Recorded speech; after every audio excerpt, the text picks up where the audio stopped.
There existed a man who walked between divinity and mortality. His name was Sengoku, Fleet Admiral of the Marines, the Golden Buddha, a warrior whose very presence turned battlefields into temples of judgment. For decades, his massive fist had delivered justice across the Grand Line, crushing pirates beneath the weight of righteousness.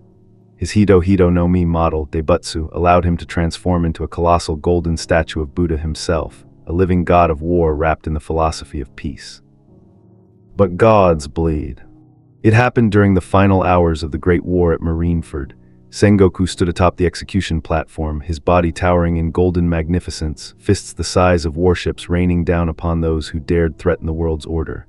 Fire consumed the sky, the ocean ran red, and in that chaos something broke inside him, not physically but spiritually. He watched a boy, a child really, Monkey D. Luffy, screaming, crying, crawling through hell itself to save his brother.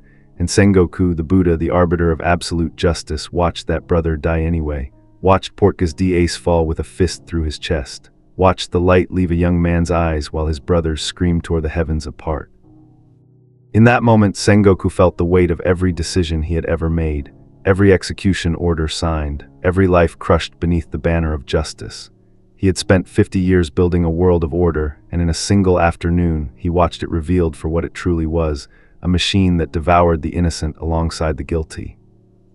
The war ended, the survivors scattered, and Sengoku resigned. He walked away from everything he had built, carrying only his coat and the crushing gravity of his regrets. He sought isolation, a quiet death. Perhaps meditation would bring him the peace that power never could. He found a cave on a forgotten island. No marines, no pirates, just silence and stone. He sat in the lotus position, his massive frame casting long shadows in the candlelight, and he began to meditate on a single question. Had his justice been true, or had he been a monster wearing a golden mask? Days became weeks, weeks became months. The meditation deepened until the world around him ceased to exist. His heartbeat slowed, his breathing became shallow, and in that liminal space between consciousness and oblivion, Sengoku felt something reach for him.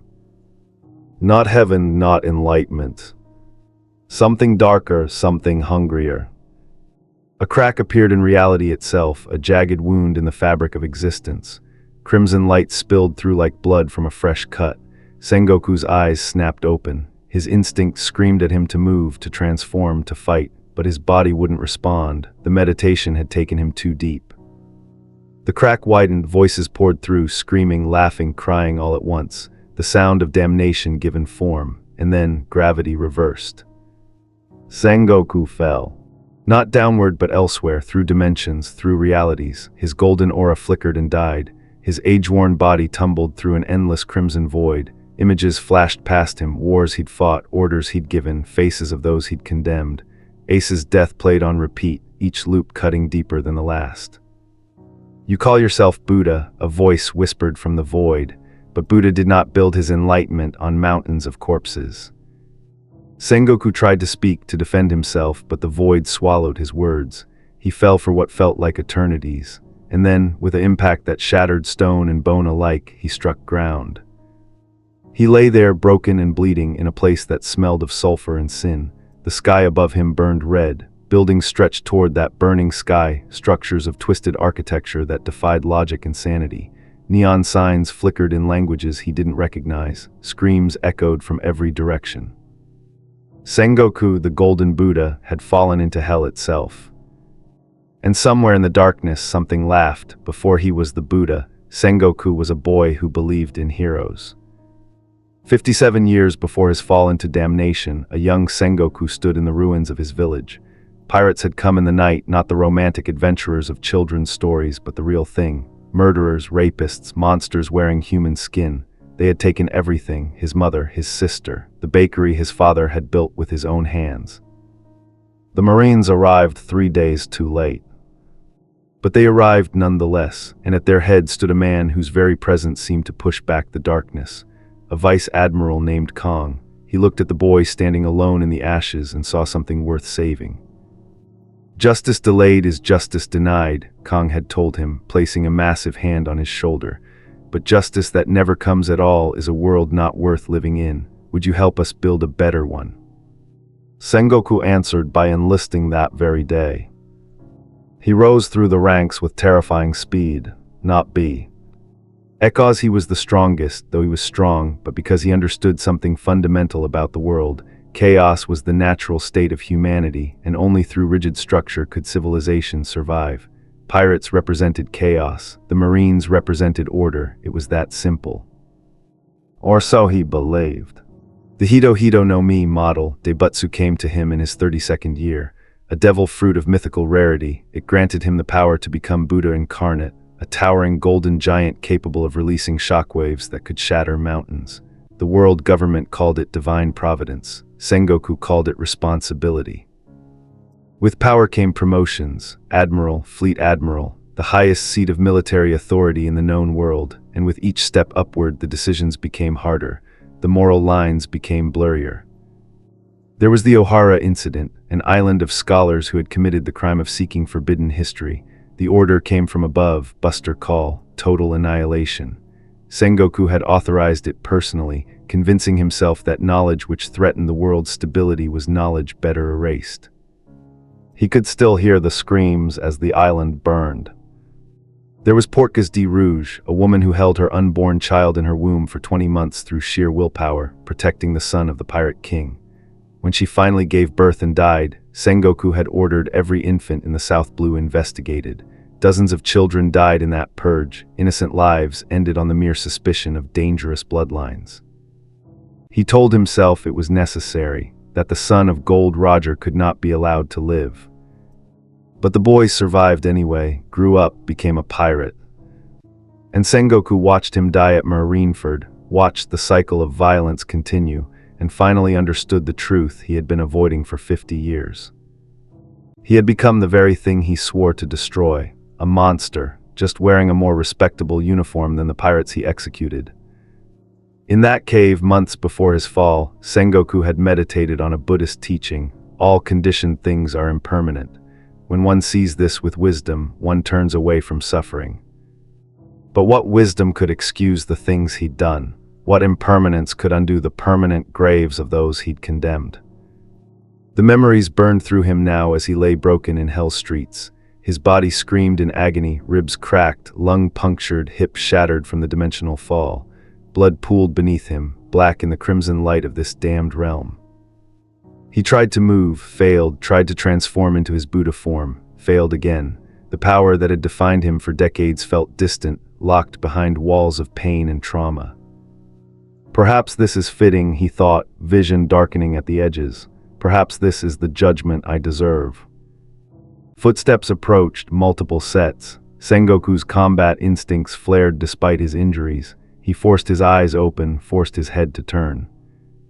3 figures stood over him. Demons by the look of them, true demons, not the metaphorical kind he'd fought in the Marines.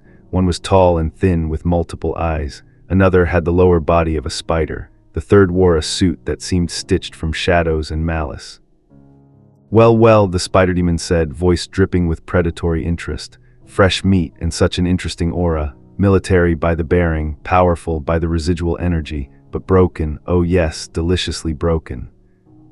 The thin demon circled Sengoku like a vulture. Redemption case or extermination case. Does it matter? The shadow-suited one laughed. Either way, the overlords will want first claim. Dump him at the hotel. Let the princess play with her new toy. They grabbed him, claws digging into already wounded flesh, and began dragging him through streets that screamed and bled.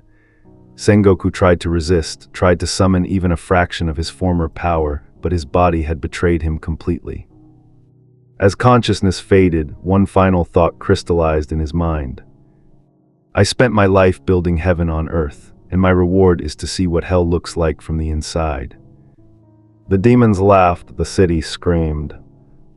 And somewhere ahead, a hotel sign flickered to life. Hazbin Hotel Redemption AWAITS. The universe had made a mistake. But perhaps in the mathematics of cosmic justice, this was exactly where he needed to be. Pain woke him. Not the sharp pain of fresh wounds, but the deep, grinding ache of a body that had been broken and hastily reassembled. Sengoku's eyes opened to unfamiliar ceiling, cracked plaster and water stains, with what appeared to be genuine bloodstains forming abstract patterns in the corners. He sat up slowly, every muscle protesting. The room was small but surprisingly clean by Hell's standards. A single bed, a window that looked out onto impossible architecture, buildings that bent and twisted in ways that violated every law of physics. The sky burned its eternal red. His marine coat lay folded on a chair. Someone had cleaned it. That simple act of care in a place of damnation struck him as profoundly wrong. The door opened. A young woman entered, or something that resembled a young woman. Pale skin, blonde hair, rosy cheeks. But her eyes held something ancient and sad, and when she smiled, Sengoku caught a glimpse of something angelic beneath the cheerful exterior. "You're awake," she practically bounced into the room. "I'm Charlie Morningstar. Welcome to the Hazbin Hotel." "Well, I know welcome is a weird thing to say since you're in hell and all, but we're trying to make it a positive experience. Can I get you anything? Water, food, a pamphlet about redemption?" Sengoku stared at her, processed her words, arrived at a single conclusion: "I've lost my mind." "Oh no, you're definitely still sane. Well, as sane as anyone in hell, which granted isn't a super high bar," but she stopped herself, took a breath. "Sorry, I ramble when I'm excited. We don't get many guests who arrive quite so dramatically. You fell right through the roof 3 days ago, just boom, right through 5 floors. We've been trying to heal you, but whatever injuries you have, they're really resistant to our usual methods." 3 days, Sengoku looked at his hands. They trembled slightly, age and injury combining. This is hell. The Pride Ring specifically, it's where sinners go. I'm trying to rehabilitate souls here, help them earn their way to heaven. It's kind of my thing, my passion project. Most people think I'm crazy, but I really believe in second chances, and she caught his expression. "You look like you need a minute." Several minutes, perhaps several lifetimes. Sengoku stood slowly, testing his legs. They held barely. "I am Sengoku, former Fleet Admiral of the Marines, and I require an explanation of how a living man ends up in the afterlife." Charlie's expression shifted, sympathy mixing with something that looked like recognition. "You're not living, not anymore. I'm sorry, but you died. Whatever happened in your world, it resulted in your death, and your soul ended up here." The words should have devastated him, should have broken something fundamental in his psyche. But Sengoku had spent months contemplating his own mortality, meditating on death and consequence. This was simply the next step. "I see," he moved to the window, looking out at the city of the damned. "And you claim to offer redemption in hell, where the irredeemable are sent." "That's exactly why it's needed." Charlie moved beside him, her enthusiasm undimmed by his skepticism. "Heaven's system is broken. Just because someone made mistakes doesn't mean they can't change, can't grow, can't become better. I've seen it happen. It's rare and it's hard, but it's possible. That's what the Hazbin Hotel is about, giving people that chance." Sengoku turned to face her fully. "You are either the most naive creature in existence, or you understand something about justice that I spent 50 years missing." "Maybe both," she smiled, but there was steel beneath it. "Look, I know it sounds impossible. My own father thinks I'm wasting my time. The other overlords mock me openly. But I have to try, because if there's even one soul that deserves a second chance, then all of this is worth it." Before Sengoku could respond, the door burst open. A woman entered who seemed constructed entirely of contradictions. Tall, elegant, dressed in the fashion of Earth's 1940s, but her eyes held a manic edge, and the way she moved suggested barely restrained violence. She carried a bottle in one hand and something that might have been a weapon in the other. "Charlie, darling, we have a problem. That radio demon is..." She stopped, noticing Sengoku. "Oh, the new guest is ambulatory. Wonderful. Another mouth to feed and soul to manage." "Vaggie, be nice. This is Sengoku." "Sengoku, this is Vaggie, my girlfriend and the hotel manager." "Charmed," Vaggie said with absolutely no charm whatsoever. "Can you fight?"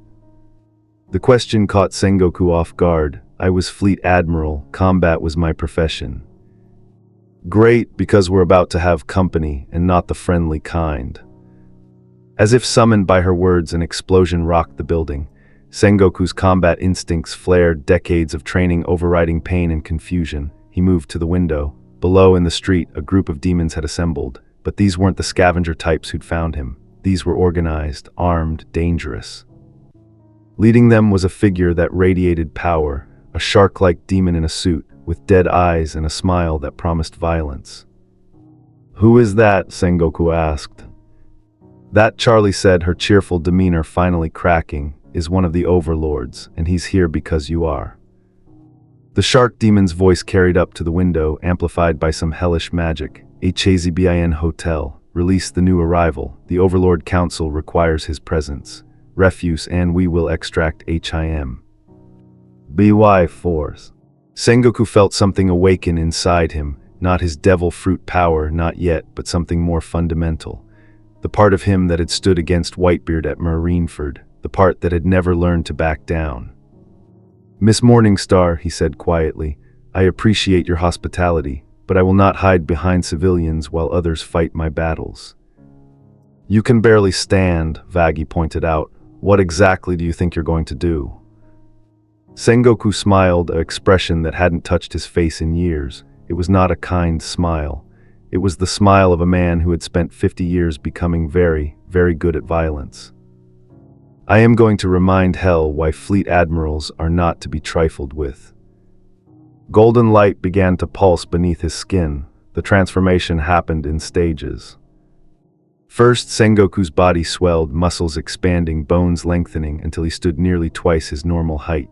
Then came the gold. It spread across his skin like liquid metal, hardening into the divine armor of Buddha himself. His hair became a wild mane of golden light. His eyes blazed with righteous power. The Hito no Mi model, Daibutsu, the power that had made him legend.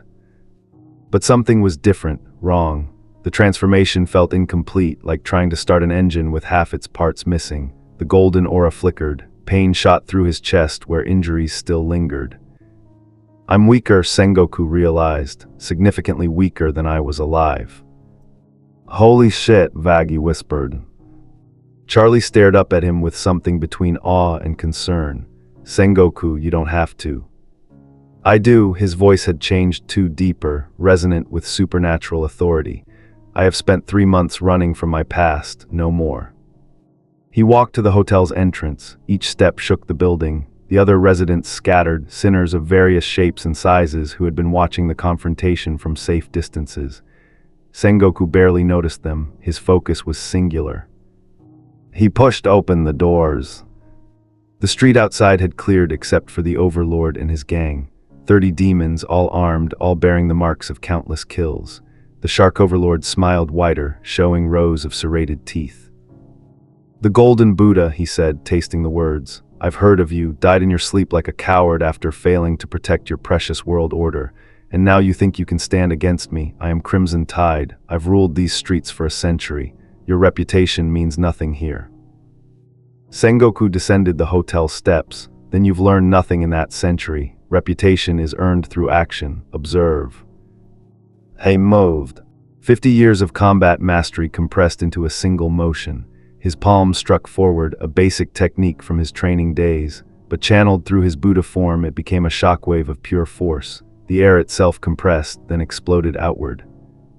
5 demons were obliterated instantly, simply ceased to exist, reduced to ash and memory.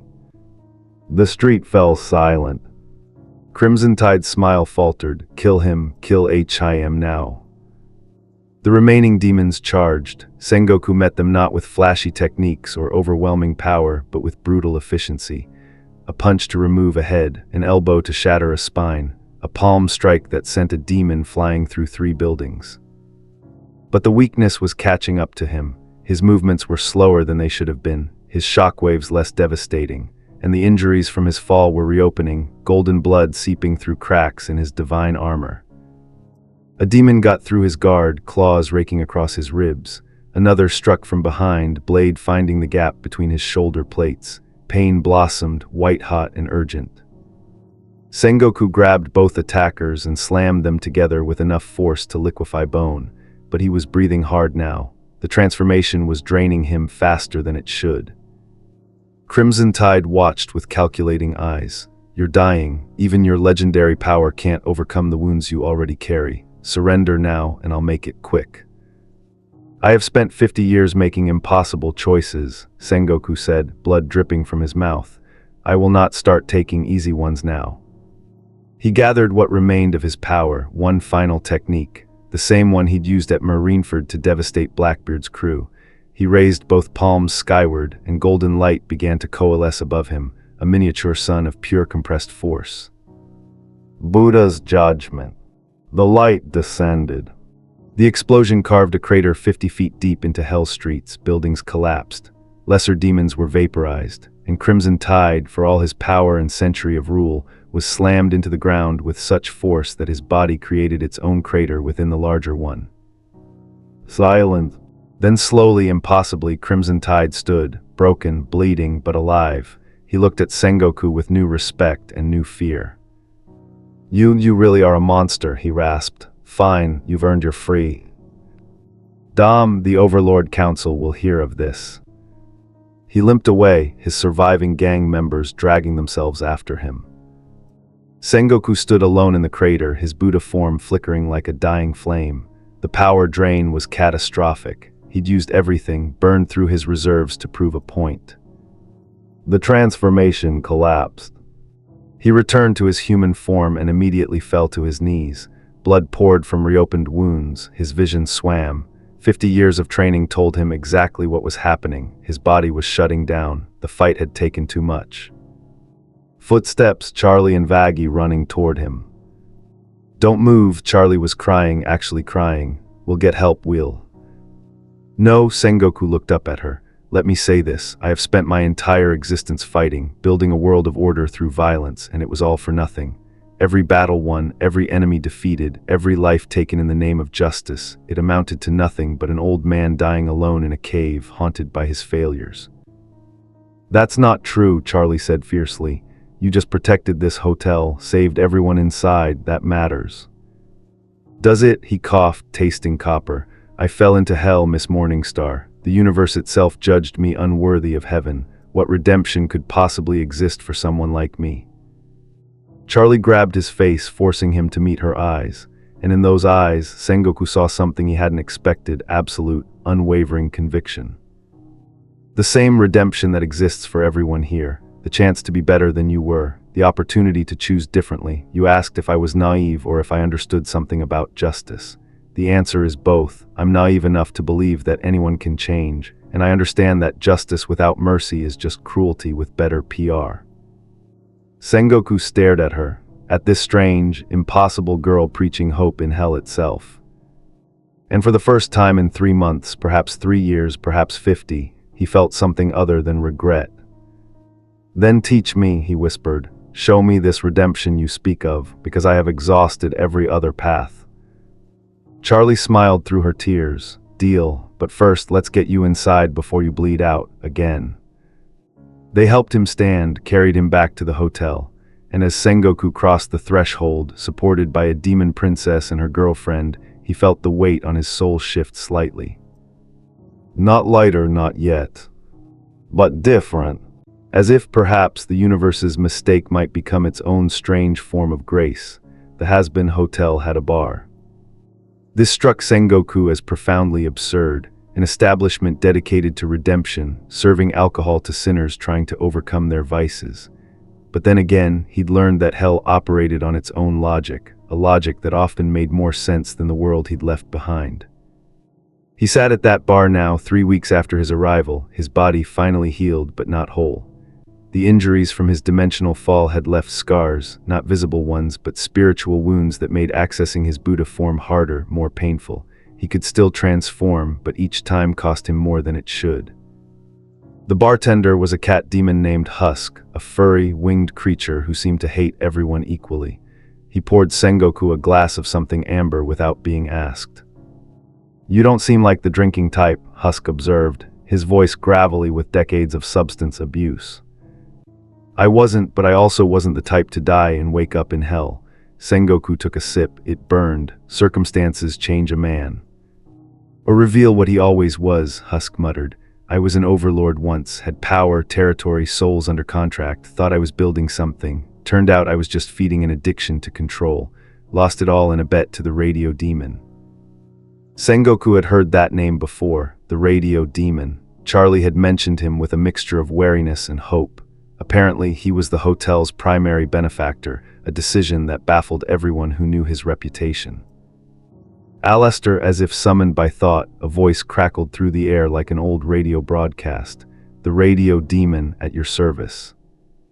The figure that materialized was tall and thin, dressed like a 1930s radio host, with a smile that never quite reached his eyes. He moved wrong, too fluid, too sudden, as if reality had trouble keeping him in one place. The famous Fleet Admiral, Alastor said, circling Sengoku with predatory interest. I've been watching you, such delicious trauma, such exquisite guilt, you're practically a walking buffet of emotional torment. Sengoku remained still. He'd faced down Whitebeard. A radio-themed demon, however unsettling, wouldn't rattle him. And you find entertainment in suffering, how original for hell. Oh no, my dear fellow, I find opportunity in suffering. Alastor's smile widened impossibly. You see, you've created quite the stir among the overlords. Crimson Tide limped back to his territory, swearing vengeance. NCE, the other power brokers have taken notice. They want to know what you are, what you represent, and most importantly, whether you can be used. I serve no one. Not yet, but everyone serves someone eventually. Even in life, you served the world government, did you not? Followed orders that burned your soul but kept your conscience barely intact. The words struck deeper than they should have. Sengoku's hand tightened around his glass. What do you want? Nothing yet, but when the Overlord Council summons you, and they will, I thought you should know what you're walking into. Alastor leaned close, his voice dropping to something almost genuine.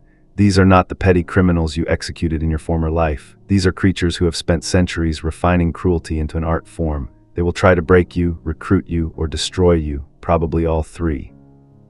Let them try. Such confidence, I do hope you survive. You make Charlie so happy, and I have a vested interest in her success. The smile returned to its full, unsettling width, though I wonder, have you asked yourself why you ended up here, in this hotel specifically, of all the places your soul could have landed in hell? Sengoku had wondered, often. The mathematics of cosmic justice didn't explain why his fall had placed him directly in the path of hell's only redemption project.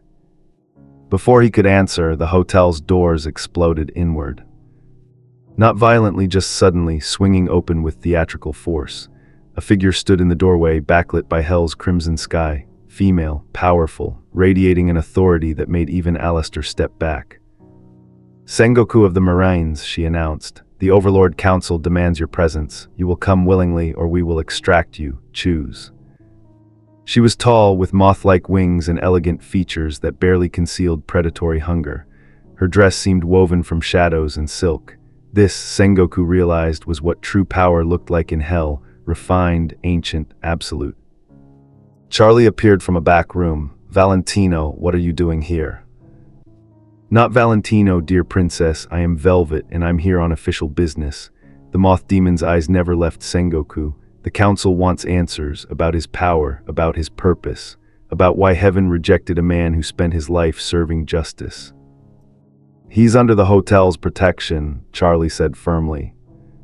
Which means nothing to us, but we're offering courtesy today. He can come voluntarily, answer our questions, and return unharmed, or he can resist and we'll burn this hotel to its foundation to extract him. Velvet smiled. Choose wisely, princess. You have so few guests remaining. Sengoku stood. I'll go. Sengoku, you don't have to. Miss Morningstar, I appreciate your protection, but I will not allow others to suffer for my presence. He turned to Velvet. Take me to your council. Let us see what hell's power brokers want with a failed Fleet Admiral. Velvet's smile sharpened. Excellent choice. Do try to keep up. She turned and walked out. Sengoku followed, feeling Charlie's worried gaze on his back. As he reached the door, Alastor's voice crackled one last time. Do be careful, Fleet Admiral. The council doesn't summon people for pleasant conversation. They're either recruiting or eliminating competition. The door closed behind them. Velvet led him through streets that grew progressively darker. The buildings changed, becoming more gothic, more deliberately menacing. Lesser demons scattered at their approach, recognizing Velvet's authority. You've caused quite the disruption, Velvet said conversationally. Most new arrivals spend their first months cowering or getting devoured. You fought an overlord to a standstill. That suggests either immense power or suicidal stupidity. Perhaps both. Perhaps, she glanced at him. The council is 7 overlords who maintain balance in the Pride Ring. We prevent total chaos while allowing sufficient freedom for Hell's economy to function. We don't interfere with each other's territories. We don't allow newcomers to upset the established order. And we absolutely don't allow unknown variables to exist without investigation. And that's what I am, a variable. You're an impossibility. Living souls don't fall into hell. Dead ones do, reformed into demonic shapes that reflect their sins. But you arrived with a physical body, with power that doesn't match any known demon class. That makes you either a glitch in the system or something far more dangerous. They arrived at a building that looked like a cathedral crossed with a fortress. Stained glass windows depicted scenes of torment and triumph. Gargoyles lined the roof, their eyes tracking movement below. "One warning," Velvet said at the entrance. "The council speaks with absolute authority here. Raise your hand against any of them, and every demon in the Pride Ring will hunt you. Answer honestly, show respect, and you might leave with your soul int." And if I refuse to answer? Then your soul will be intact, just separated from your body, and displayed as a warning to other potential disruptions. She pushed open the doors. The interior was vast, a throne room styled after medieval courts, but twisted into something darker. 7 thrones arranged in a semicircle, each occupied by an overlord. Sengoku recognized Crimson Tide, still bearing scars from their fight. The others were new, each radiating unique forms of power. In the center throne sat a figure who made all the others seem like children playing dress-up. Tall, impossibly beautiful, with eyes that held the weight of millennia. Male in presentation, but possessing an androgynous grace that transcended conventional gender. Sengoku, the central figure, spoke, voice like silk over steel. "I am Lucifer Morningstar, yes, that Lucifer, and you, Fleet Admiral, are trespassing in my domain."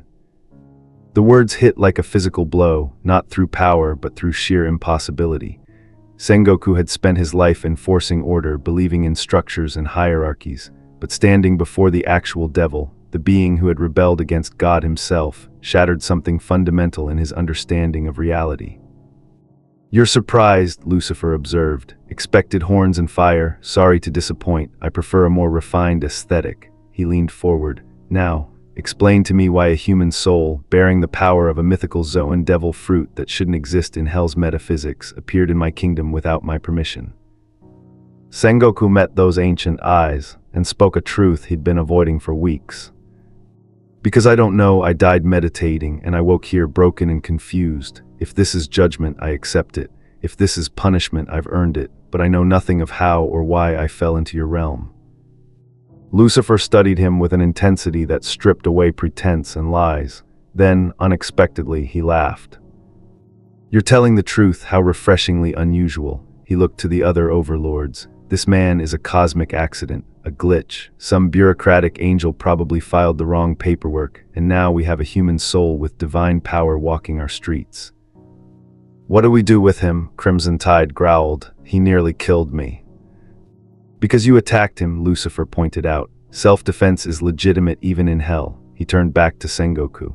"I'm going to offer you a choice, Fleet Admiral. Join us, become an overlord, take territory, build power, rule a portion of hell as you once ruled the seas. Or refuse and spend eternity as a target for every demon who wants to claim your power." "Those are my only options." "Oh, there's a third. You could stay at my daughter's little redemption project, try to earn your way to heaven, but we both know that's impossible. You're a warrior, a killer. You've ended thousands of lives in the name of justice. Heaven doesn't accept people like us." The words stung because they rang true. Sengoku had spent 3 weeks at the Hazbin Hotel, watching Charlie's earnest attempts to rehabilitate the irredeemable, and he'd wondered constantly if he deserved the chance she offered. But standing here, facing hell's literal king, Sengoku realized something crucial. Deserve had nothing to do with it. He'd spent his life trying to earn worthiness through service, through sacrifice, through the rigid application of justice, and it had left him hollow. Perhaps redemption wasn't about deserving. Perhaps it was about choosing day after day to be something other than what you'd been. "I refuse," Sengoku said clearly. The throne room fell silent. "Excuse me," Lucifer's expression hadn't changed, but the temperature dropped noticeably. "I refuse your offer. I will not become an overlord. I will not claim territory or build power. I came to hell by accident, yes, but I will remain at the Hazbin Hotel by choice. If your daughter believes redemption is possible, then I will help her prove it." Crimson Tide rose from his throne. "You dare." "Sit down," Lucifer commanded, his voice carrying absolute authority. Crimson Tide sat immediately, looking murderous but obedient. Lucifer studied Sengoku for a long moment, then inexplicably he smiled. A real smile, touched with something that might have been pride. "You know what? Fine, stay at the hotel, try to redeem yourself, but understand this, the moment you cause problems for my kingdom, the moment you disrupt the balance we've maintained for millennia, I will personally ensure you spend the rest of eternity experiencing creative torment. Are we clear?" "Perfectly." "Good." Velvet, escort him back. Council dismissed. The overlords rose, each giving Sengoku measuring looks that promised future encounters. Velvet led him out, her expression unreadable. "That was either very brave or very stupid," she said once they were outside. "I'm still determining which. For what it's worth, Lucifer respects conviction. You might have just earned. Do yourself a fragile safety, don't waste it." They walked back through Hell Streets in silence. When the Hazbin Hotel came into view, Charlie was waiting outside, pacing frantically. She saw Sengoku and ran, throwing her arms around him in a hug that would have crushed a normal human. "You're alive, I mean you're still dead, but you're alive dead and not destroyed dead, and I was so worried." "I'm fine, Miss Morningstar." She pulled back, studying his face. "What happened?" "I made a choice to stay here, to try this redemption you speak of." He looked at the hotel, this broken, impossible place trying to achieve the impossible. "I have spent 50 years fighting for justice. Perhaps it's time I learned what mercy looks like." Charlie's smile could have lit up all of hell. "Then welcome to the team, Sengoku. Fair warning, it's going to be hard, painful. You'll face parts of yourself you've spent lifetimes avoiding. But if you're willing to try, really try, then maybe we can prove everyone wrong together." "I have no illusions about the difficulty ahead," Sengoku said, "but I have exhausted every other path. This is the only one remaining." As they walked into the hotel together, Sengoku felt the weight on his soul shift again. Still heavy, still crushing. But for the first time in 3 months, in 50 years, it felt like weight he might someday learn to put down. The nightmares started on his 32nd night in hell. Sengoku would fall asleep in his small room and wake in Marineford, always Marineford. The execution platform loomed above him, and Ace burned on repeat, the fire fist through his chest, the light leaving his eyes, Luffy's scream tearing reality apart. But in the dreams, it was Sengoku who wielded the fire, his golden fist that pierced Ace's chest, his power that ended the boy's life. "You authorized it," Ace's corpse would whisper. "You could have stopped it, you chose not to." Then the scene would shift, Ohara, the island burning, but instead of watching from a warship, Sengoku stood among the scholars as they died. Children reached for him with burning hands. "Why didn't you save us?" "Orders," his dream self would answer. "I was following orders." "Whose orders? You were Fleet Admiral, you gave the orders." He'd wake screaming, his golden aura flickering in panic, the room's furniture shattered from unconscious shockwaves. Charlie would appear, talking him down. Vaggie would repair the damage, and Sengoku would sit in the darkness, trembling, until sunrise painted hell's sky its eternal red. "You're experiencing trauma manifestation," Charlie explained on the 5th morning. "In hell, your psychological wounds become physical. Every regret, every guilt, every sin you carry, it all has weight here, real weight." They sat in the hotel's library, a surprisingly well-stocked room that Alastor had provided from somewhere. Sengoku had taken to reading, searching for understanding in texts that ranged from theology to psychology to outright fiction. "In life," Sengoku said quietly, "I could compartmentalize, lock the difficult decisions in mental boxes, tell myself they were necessary, but here nothing stays locked. Hell forces you to confront what you are." Charlie handed him tea. Actual tea, not whatever burning substances most of hell consumed. That's actually good. You can't change what you won't acknowledge. "And what am I, Miss Morningstar? What does hell see when it looks at me?" "A man who built mountains from corpses and called it justice." The voice came from the doorway. Vaggie stood there, her expression harder than usual. She'd been distant since Sengoku arrived, civil but cold. Vaggie, Charlie started. No, he asks what he is, let me tell him. She stepped into the room. You were a military commander. You followed orders that burned entire islands. You authorized the deaths of children on suspicion alone. You built a career on violence and called it righteousness because you wore the right uniform. Sengoku didn't flinch. Yes, all of that is true. And now you want redemption, want us to help you wash away 50 years of blood. No, Sengoku met her gaze. I want to understand if redemption is even possible for someone like me, because I don't believe it is. I believe I am exactly what you described, a monster in a respectable uniform, but Miss Morningstar believes differently, and I am curious enough to test her theory. Vaggie studied him for a long moment, then, unexpectedly, she sat down. I was an angel, she said quietly, an exorcist specifically. I came to hell once a year to cull the sinner population, kept the numbers manageable, prevented uprising. I killed thousands, maybe hundreds of thousands across centuries, and I did it believing I was serving heaven's will. Sengoku absorbed this, looked at Charlie, who nodded confirmation. What changed? He asked. I spared a child, a demon child who couldn't have been more than 5 in appearance. My partner want. Ed to kill it anyway. Sinners were sinners, regardless of age. I refused. We fought. She tore out my eye and left me in hell to die. Vaggie touched the X over her missing eye. Charlie found me, saved me, and I've been trying to atone ever since. Have you succeeded? I don't know. Some days I think I'm making progress. Others I wake up feeling the weight of every soul I erased. But I keep trying. That's all redemption is, trying day after day to be better than you were. The conversation shifted something in Sengoku, not absolution, not comfort, but a strange kinship. They were both executioners trying to learn mercy. Over the following weeks, a routine developed. Mornings, meditation with Charlie, learning to confront his memories without compartmentalizing. Afternoons, helping with hotel maintenance, physical work that cleared his mind. Evenings, group sessions with the other residents. The hotel's population was small. Only 6 sinners besides Sengoku, each carrying their own weight. Angel Dust, a spider demon and sex worker, whose jokes masked trauma so deep it had its own gravity. He'd sold his soul to Valentino, one of the overlords, and wore his chains with practiced indifference. Husk, the cat bartender, who gambled away his own overlord status and now served Alastor. He spoke rarely but with brutal honesty when he did. Nifty, a hyperactive demon who cleaned obsessively, as if she could scrub away her sins along with the dust. Her past remained mysterious, but the manic energy suggested dark origins. Serpentius, a Victorian-era inventor and villain, who tried to conquer hell through steampunk engineering. He'd failed spectacularly and fled to the hotel to hide from rivals.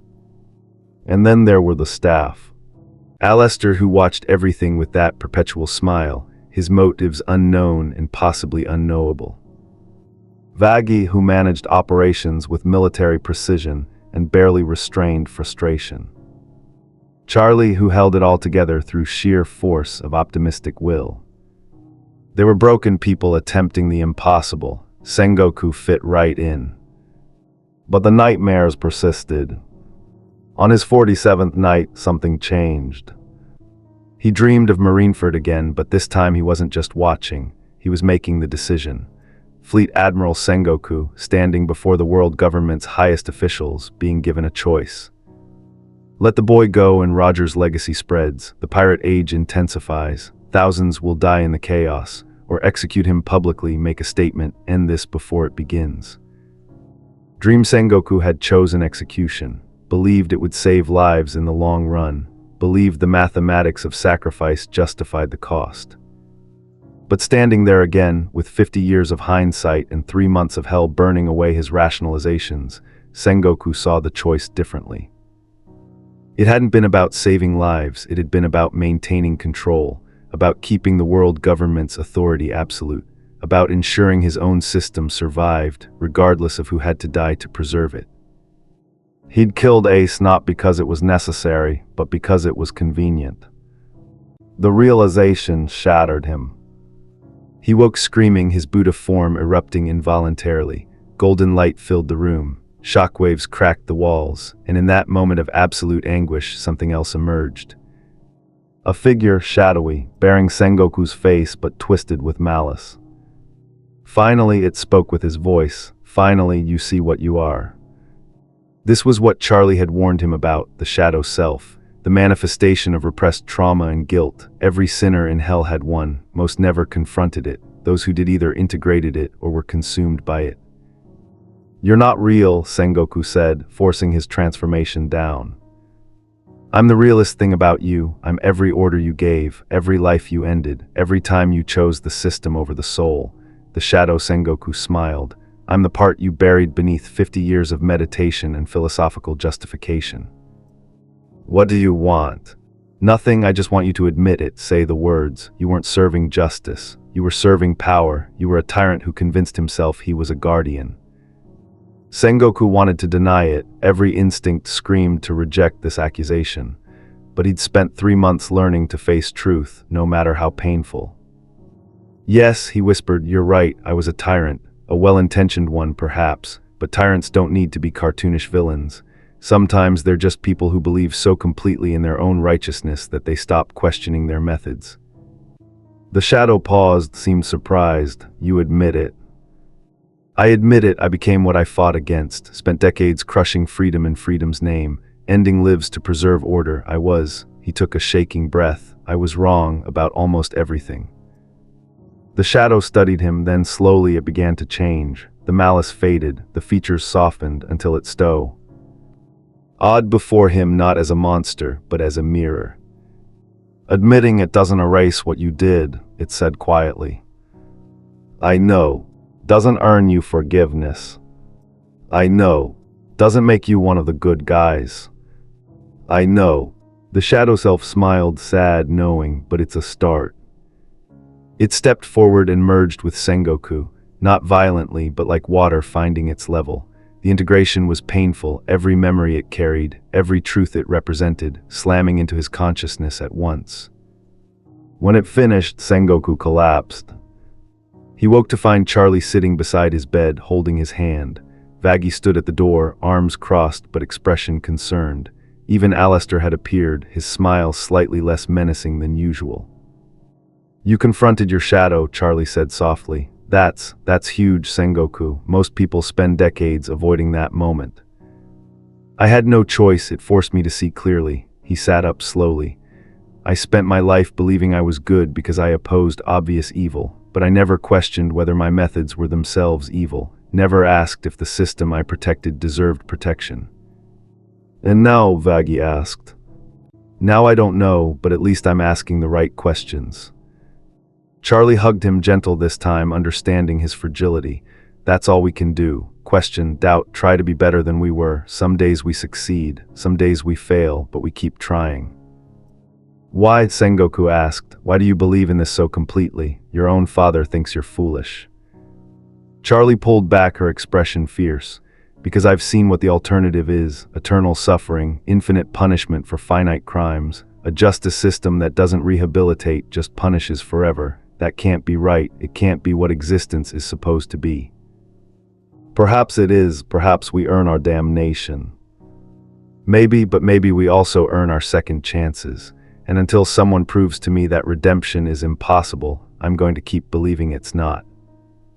Sengoku looked at her, this strange, impossible girl who preached hope in hell, and felt something he hadn't experienced in longer than he could remember. Faith not in himself, not in any system, but in the pure, stubborn possibility that change might exist, that he might, against all odds and logic, become something other than what he'd been. Teach me, he said, whatever path you're walking, I want to learn it. Charlie's smile could have redeemed demons all on its own. Then let's get started, Sengoku, because the hard part, that's just beginning. Outside his window, hell's sky burned red. But inside the Hazbin Hotel, something else was kindling. Not light, not yet, but the possibility of light. And in hell, possibility was the most dangerous thing of all. Alastor's broadcasts started 3 days after Sengoku's shadow integration. They played throughout hell, crackling over every radio, every speaker, every device capable of receiving transmission. the radio demon's voice, cheerful and venomous in equal measure, describing the reformation happening at the Hazbin Hotel. Ladies and gentlemen, sinners and sadists, do we have a show for you? The legendary Fleet Admiral Sengoku, butcher of the Grand Line, executioner of thousands, has found religion. Well, not religion exactly, more like our dear Princess Charlie's delightful redemption program. Isn't it heartwarming? Sengoku listened to the broadcast from the hotel's common room, his expression unreadable. The other residents shifted uncomfortably. They knew what this meant. "He's painting a target on us," Vaggie growled, "making the hotel look weak, making you look weak." "Why?" Sengoku asked, not to Vaggie but to Alastor himself, who materialized in the corner with his characteristic pop of displaced air. "Why what, my dear reformed admiral? Why broadcast this? You claim to support Miss Morningstar's endeavor, but you're undermining it publicly." Alastor's smile widened. "I'm doing nothing of the sort. I'm advertising, free publicity. Every demon in the Pride Ring now knows that even legendary warriors can find shelter here. I'm practically doing Charlie a favor." "You're doing the opposite," Charlie said, entering with an armful of papers. "I've gotten 3 threats already this morning. Other overlords want proof we're not making demons soft. Your broadcast made us look like a joke." "Then prove you're not," Alastor said simply. "Demonstrate that redemption doesn't mean weakness. Show hell that change is possible without sacrificing strength," his eyes fixed on Sengoku. "Or admit this entire experiment is performative nonsense designed to make you feel better about your failures." The words hit like physical blows. Sengoku stood slowly, his golden aura beginning to pulse. "Careful," Alastor warned, still smiling. "Violence against the hotel's benefactor would be problematic."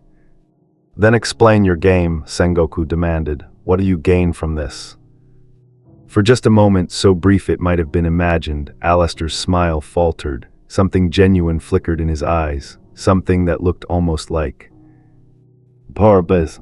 "I gain the answer to a question that has plagued me for 90 years, he said quietly.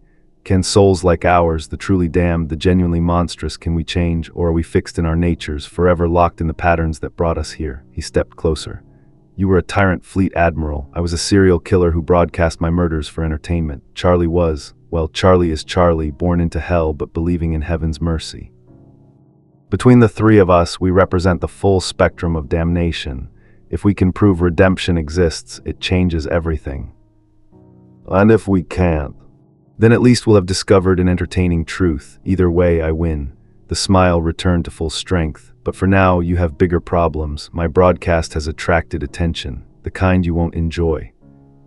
As if summoned, an explosion rocked the hotel's exterior.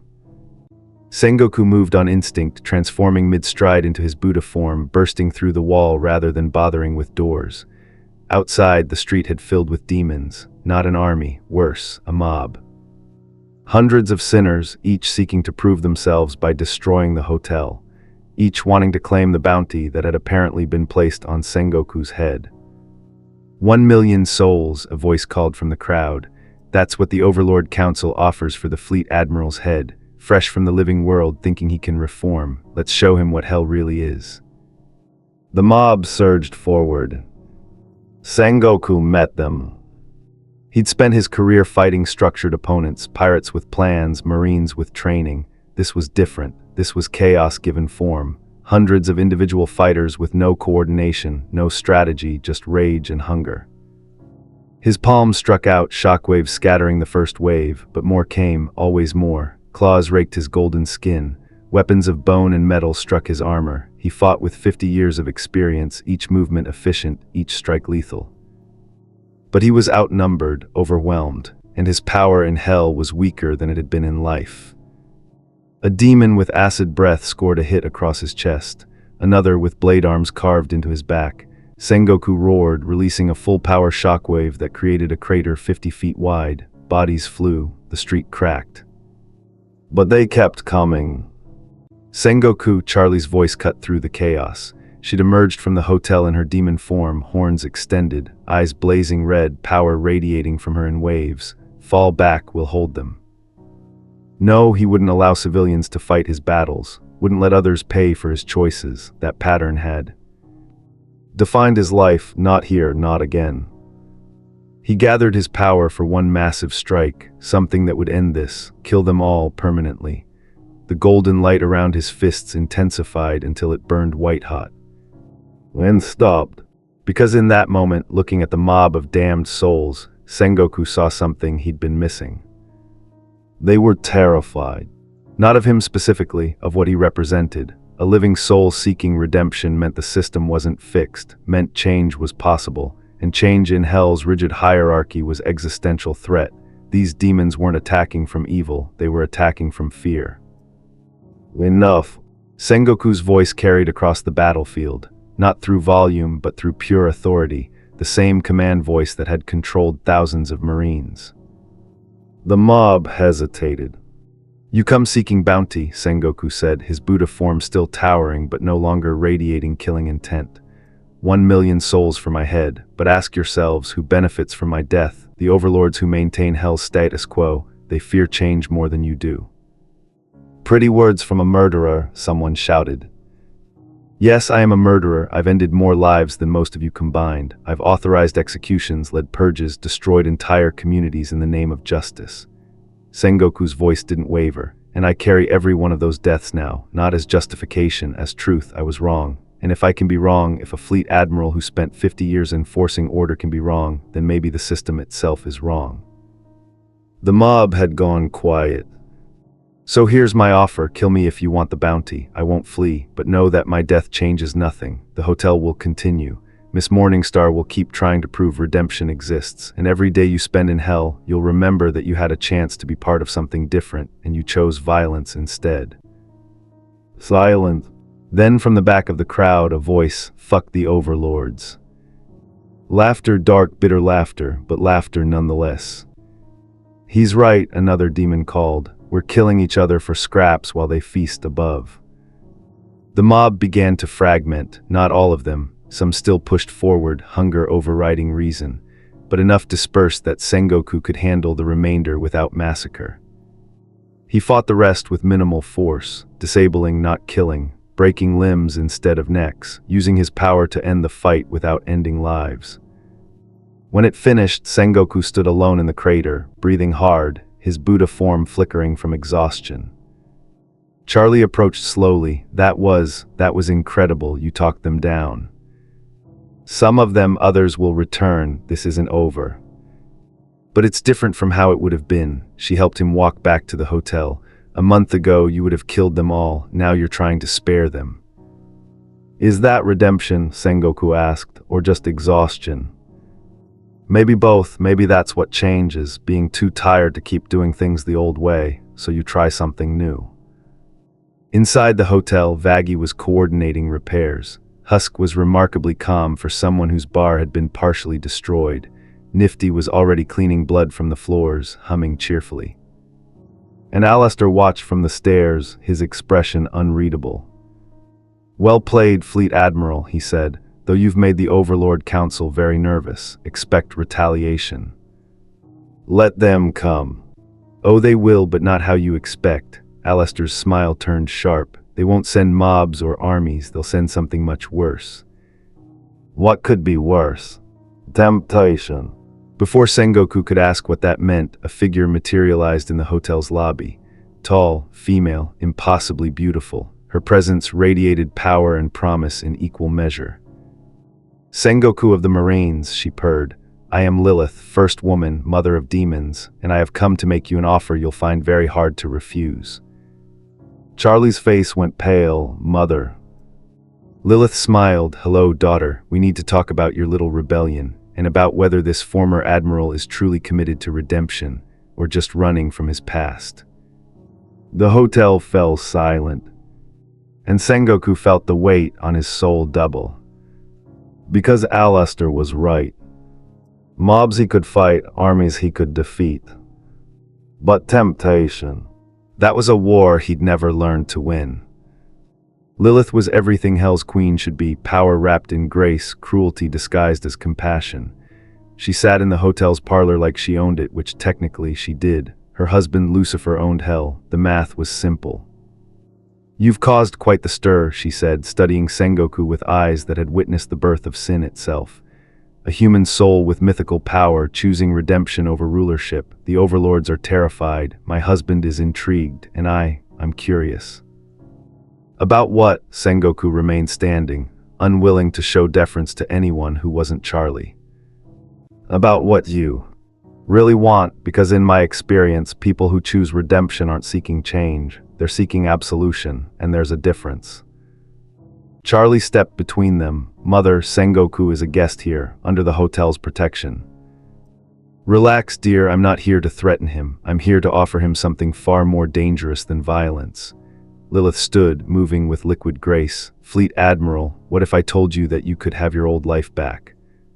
The words stopped Sengoku's heart. Impossible. Nothing is impossible in hell. We bend reality as easily as humans bend steel. I could open a portal to your world, send you back to the moment before your death, give you a chance to make different choices, fix your mistakes, maybe even save that boy who haunts your dreams. Sengoku's hands clenched. At what cost? Oh, so suspicious. The cost is simple. Leave the hotel. Stop this redemption foolishness. Accept that some souls are beyond saving and that trying to change fundamental nature is a waste of everyone's time. Mother, that's not fair. Fair? Lilith turned to Charlie. Darling daughter, nothing about existence is fair. This man spent 50 years enforcing order through violence. Now he's pretending that a few months of self-reflection erase that history, its performance, and it's making the entire infrastructure of hell unstable. Good, Sengoku said quietly. Perhaps it should be unstable. Lilith's expression sharpened. Careful, you don't understand what you're threatening. Hell operates on rigid hierarchies because without them, we'd have total chaos, eternal war, suffering that makes the current system look merciful by comparison. The current system is the suffering, Charlie argued. Infinite punishment for finite crimes, no chance for growth or change, just eternal torment for the sake of torment. Because that's what justice requires. These souls chose their paths in life. Hell is simply the consequence. I chose my path too, Sengoku interrupted. I chose to enforce a corrupt system, to value order over compassion, to convince myself that the ends justified any means. And yes, I deserve punishment for those choices.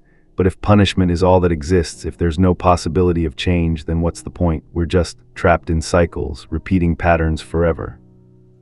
Lilith studied him for a long moment, then she laughed, a sound like breaking glass. You really believe that, don't you? You actually think you can change? She moved closer. Let me show you something, Fleet Admiral, something that might adjust your perspective. She touched his forehead. Reality shattered.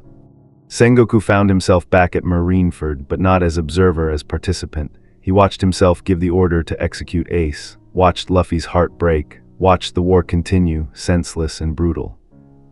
Then the scene shifted. He was at Ohara watching the Buster Call burn the island, scholars screaming, children dying, and there, standing among the Marines coordinating the attack, was Sengoku, younger but no less committed to his terrible justice. The South Blue Purge, infants being investigated, their families destroyed, all to prevent Roger's bloodline from surviving. And Sengoku, signing the orders, telling himself it was necessary. 1,000 other decisions, 1,000 other moments where he'd chosen the system over the soul, each one necessary, each one justified, each one absolutely, horribly wrong. This is who you are, Lilith's voice echoed through the memories. Not who you were, who you are. These decisions live in you. They're not mistakes you made, they're choices that define you, and no amount of redemption erases that. The visions ended. Sengoku stood in the parlor again, shaking, tears streaming down his face.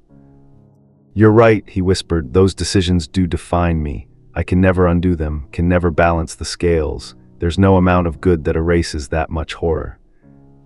Lilith smiled, thinking she'd won.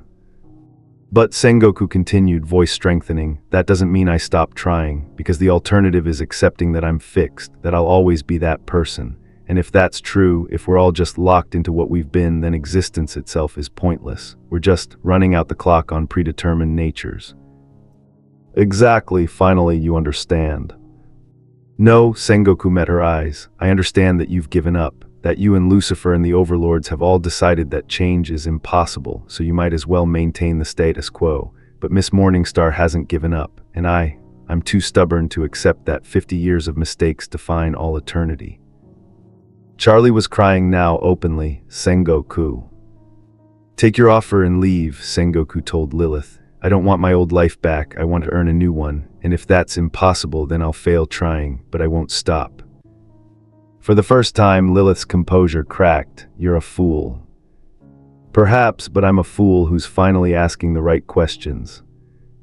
Lilith vanished without another word, her power creating a vacuum that made the room's air rush to fill the void. The silence that followed felt massive. Charlie hugged Sengoku, sobbing into his shoulder. Thank you for believing, thank you for trying, thank you for... Don't thank me yet, Sengoku said gently. She was right about one thing, I carry those decisions forever, and there will be days when the weight is unbearable, days when I question whether this is all performative self-delusion. Those are the days you line on us, Vaggie said from the doorway.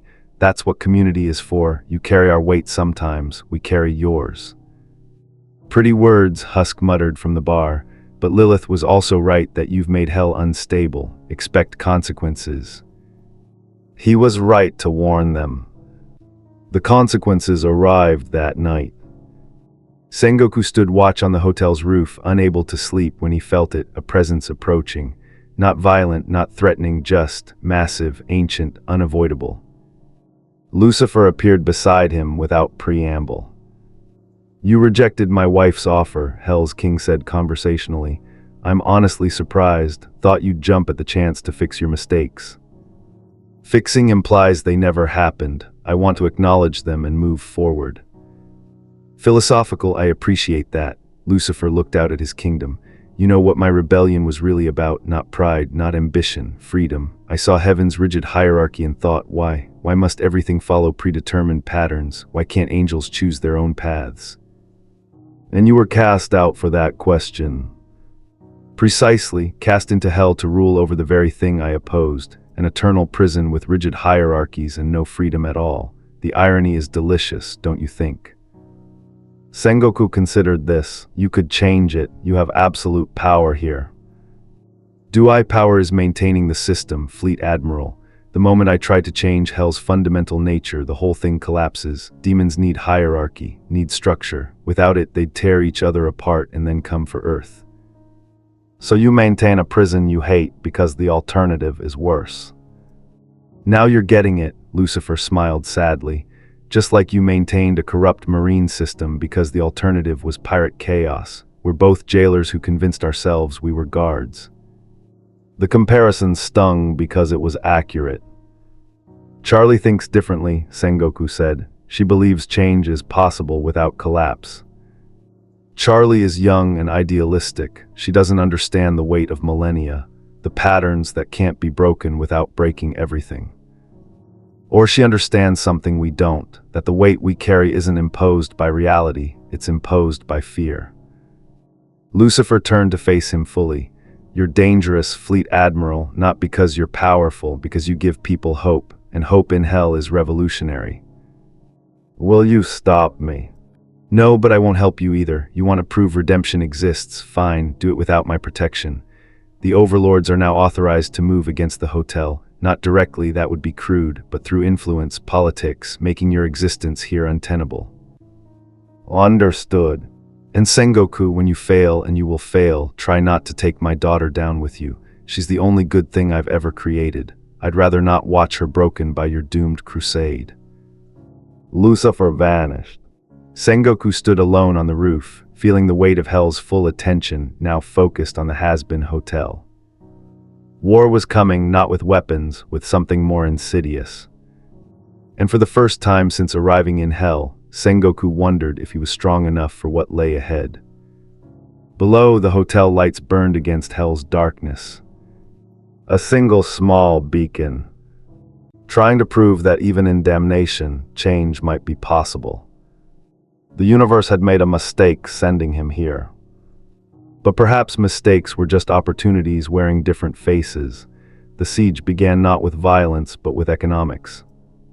3 weeks after Lucifer's warning, the Hazbin Hotel found itself strangled by invisible chains. Suppliers refused deliveries. Contractors abandoned repair jobs mid-work. Even the basic utilities, power, water, the strange infrastructure that kept Hell's buildings functional, became unreliable. Sengoku watched Charlie make her 15th call of the morning, her usual optimism fraying at the edges. "Please, we can pay double, triple, just," she listened, her expression falling. "I see, yes, thank you anyway." She hung up, sat in silence, then screamed into a pillow with such raw frustration that the windows rattled. "The overlords have blacklisted us," Vaggie explained, showing Sengoku a ledger of debts and cancelled contracts. "Anyone who does business with the hotel gets targeted, lost contracts, damaged property, threats against family, it's coordinate. Ed and comprehensive. They're trying to bankrupt us without direct confrontation," Sengoku observed. "A siege without armies. And it's working. We have maybe 3 weeks of supplies remaining. After that," Vaggie didn't finish the thought. Angel Dust lounged on the bar, his usual flippant attitude subdued. "Could always close up shop, admit defeat. I've done it before, hell, I do it every night at Valentino's studio." "We're not closing," Charlie said fiercely. "This hotel represents hope. The moment we give up, we prove them right, prove that redemption is impossible." "Hope doesn't pay bills, princess." "Then we find another way." Charlie turned to Sengoku. "You were a Fleet Admiral. You managed resources, coordinated complex operations. How do we fight this?" Sengoku considered the question carefully. "In war, when conventional supply lines are cut, you establish new ones. We need allies, people, demons, who benefit from the hotel's success enough to risk overlord retaliation." "Who in hell would risk that?" Vaggie asked. "Those who have nothing left to lose, the powerless, the forgotten, the ones the overlords have already ground beneath their heels." It took 2 days to organize the meeting. They gathered in the hotel's basement, 15 demons who represented Hell's lowest tiers. Not overlords or their lieutenants, but the scavengers, the outcasts, the sinners so broken that the existing hierarchy had no use for them. Sengoku stood before them, his Buddha form deliberately inactive. He wanted to speak not as a warrior, but as an equal. "I know what you're thinking," he began. "Why should you risk anything for this hotel, for Charlie's dream? You've survived by staying beneath notice, by accepting your place in Hell's order, and I'm asking you to abandon that safety." Murmurs of agreement, skeptical faces. "But consider what that safety has cost you. You exist at Hell's mercy. One wrong move, one overlord's bad mood, and you're exterminated. You have no power, no voice, no hope of anything better. This is your eternity." A demon in the back, some kind of rat creature, spoke up. "And the hotel changes that how?" "It doesn't, not directly, but it proves something the overlords desperately don't want proven, that the system can be challenged, that souls aren't fixed, that hierarchy isn't absolute." Sengoku's voice intensified. "I spent 50 years enforcing a corrupt system because I believed order was sacred. I was wrong. Order that crushes souls isn't order, it's just cruelty with paperwork." "Pretty speech," another demon said, "but what do we get?" "Protection, resources, community. The hotel becomes a sanctuary for those the overlords have discarded. We build something they can't control, a space where their power doesn't reach." "They'll destroy us." "They'll try, but they can't kill all of us without exposing their control as the fragile thing it is. The moment they massacre civilians to maintain order, they prove our point." It was a gamble, a dangerous one, but Sengoku had learned that sometimes the only way forward was to bet everything on a principle. The rat demon stood. "I'm in. Fuck the overlords. They killed my family for entertainment a century ago. If I'm going down anyway, might as well make it mean something." Others followed, not all, but enough. 15 demons became a network, an underground railroad of supplies and support that operated beneath the overlord's notice. It bought them time, 3 weeks, then 6. The hotel stabilized. But the overlords were learning. The attack came on a Tuesday, if hell had Tuesdays. Sengoku was meditating in his room when the alarms sounded. Not metaphorical alarms, actual klaxons that Vaggie had installed after the last assault. He transformed mid-run, his Buddha form erupting as he crashed through the wall toward the source of chaos. The hotel's lobby had become a battlefield. But the attackers weren't demons, they were angels. Exorcists specifically, heaven's culling force. A dozen of them, armed with blessed weapons that could permanently kill demons. They moved with military precision, executing the hotel's residents with cold efficiency. Vaggie was already engaged, her own angelic spear meeting theirs, but she was outnumbered. Angel Dust fought with surprising skill, his multiple arms wielding improvised weapons. Husk had abandoned his bar to defend Nifty, his wings spread in protection. And in the center of it all stood their leader. Tall female with a mask that covered her face and wings that blazed with holy fire. She moved like Vaggie had described, absolute conviction, zero mercy. Loot, Vaggie gasped, recognizing her former partner. What are you doing here? Extermination isn't scheduled for months. Special circumstances, Loot replied, her voice cold. Heavens noticed your little rebellion, a hotel teaching redemption. It threatens the entire divine order. We're here to end this before it spreads. She lunged at Charlie. Sengoku moved. Faster. His golden fist intercepted the blessed blade, metal screaming against divine energy. The impact created a shockwave that shattered windows and cracked the floor. Loot stared at him. You're the anomaly, the living soul that fell into hell. Former Fleet Admiral Sengoku, he introduced himself calmly. And you're attempting to murder civilians. Stand down. Civilians, these are demons, sinners, the irredeemable refuse of creation. They're people trying to change. That makes them braver than you. Loot's mask couldn't hide her rage. You dare.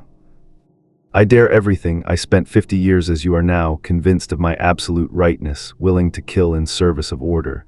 And I was wrong, catastrophically wrong. Don't make my mistakes. This isn't a mistake, this is divine mandate. They clashed. Blessed weapons against mythical power, holy fire against golden shockwaves. Sengoku fought with everything he'd learned, 50 years of combat experience channeled through enlightened understanding. But Loot was good, better than good. She'd spent centuries culling demons, refining her technique against the worst hell could offer, and her weapons were designed specifically to kill supernatural entities. A blade found his shoulder. Pain unlike anything he'd experienced in hell, this was soul-deep, touching the fundamental essence of his being. Sengoku roared, his shockwave throwing Loot back 20 feet. Fall back, Vaggie was screaming at the other exorcists. This isn't authorized. Heaven didn't sanction this attack. Heaven doesn't need to sanction righteousness, Loot countered. We act on divine principle. You act on fear, Sengoku said, his wound already regenerating but slowly. Fear that maybe redemption is possible, that maybe heaven's system isn't perfect, that maybe you've been killing souls who could have changed. Demons don't change. I did, Vaggie did, everyone in this hotel is trying to. He stood tall, his Buddha form blazing, and you're so terrified of that possibility that you'd massacre us to prevent it being proven. The fight should have continued, would have, except... Charlie transformed. Her full demonic form erupted, horns extending, wings spreading, eyes blazing with power that made the exorcist step back in shock. She didn't attack, didn't threaten. Just stood between Sengoku and Loot, her voice carrying absolute authority. Enough.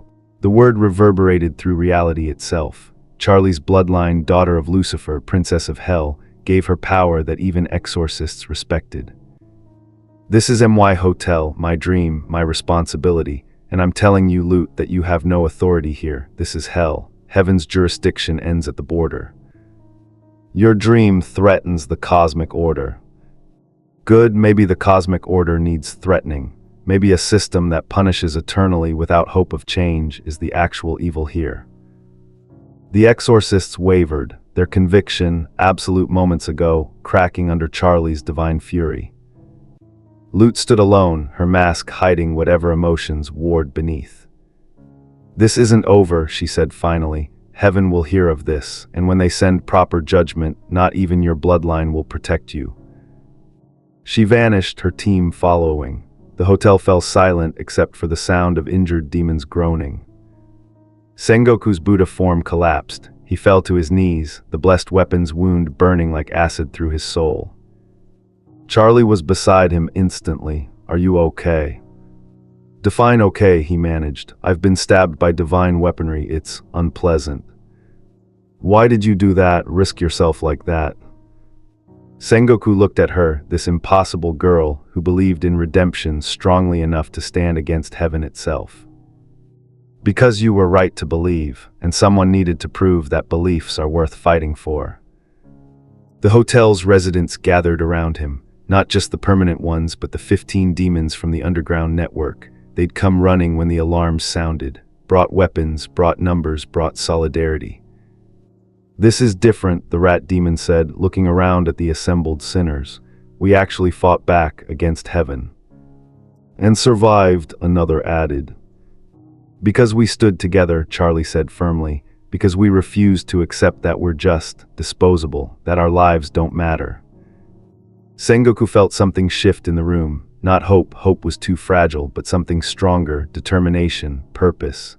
The understanding that they'd crossed a line and there was no going back. They'll return, Vaggie warned. Lute was right about that. Heaven won't tolerate this rebellion. Let them come, Sengoku said, forcing himself to stand despite the pain.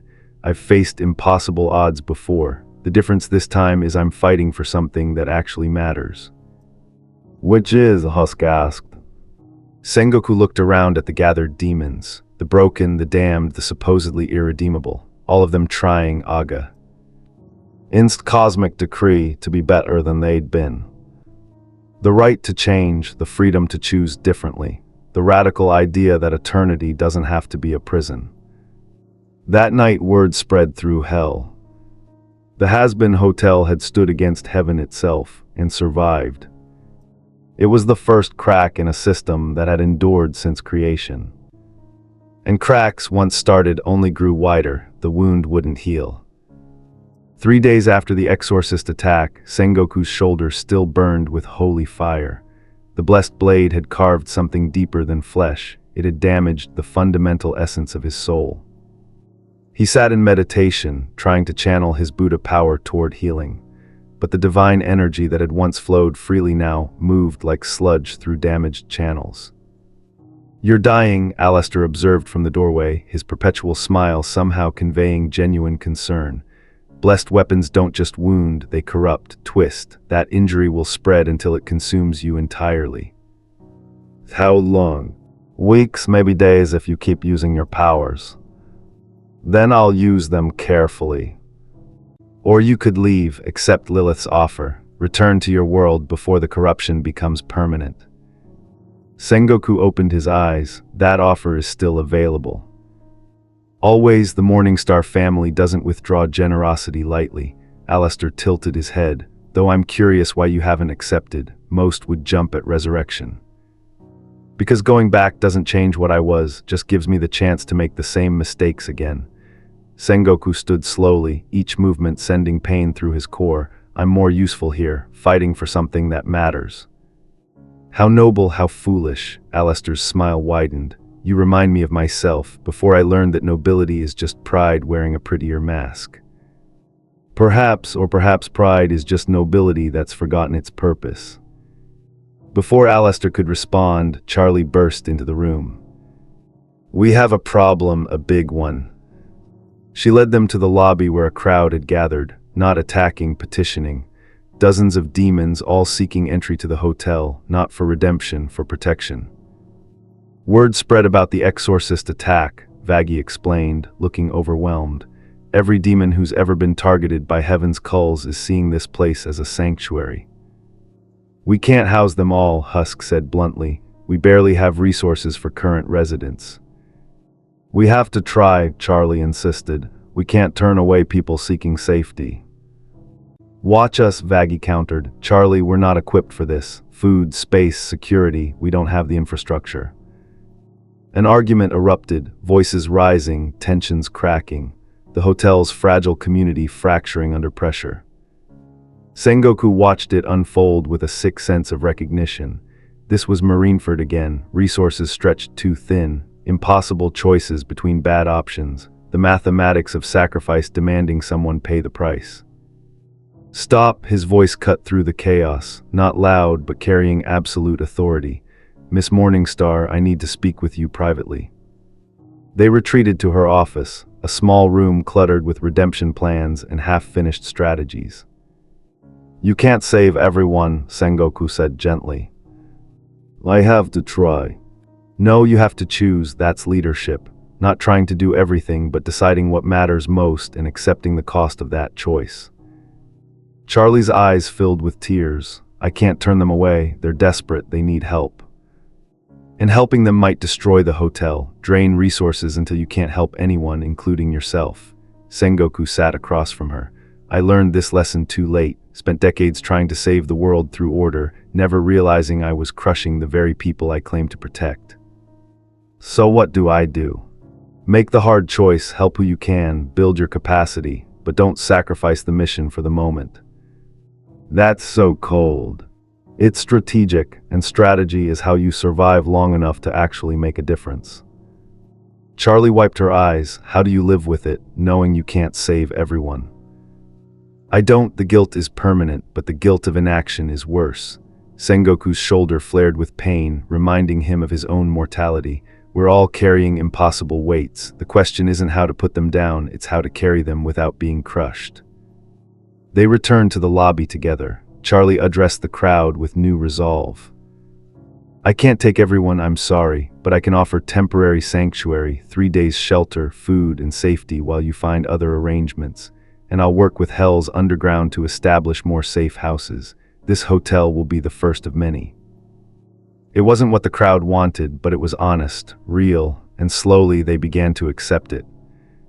Some left immediately, disappointed. Others stayed for the offered 3 days. A few, the most desperate, begged for permanent entry.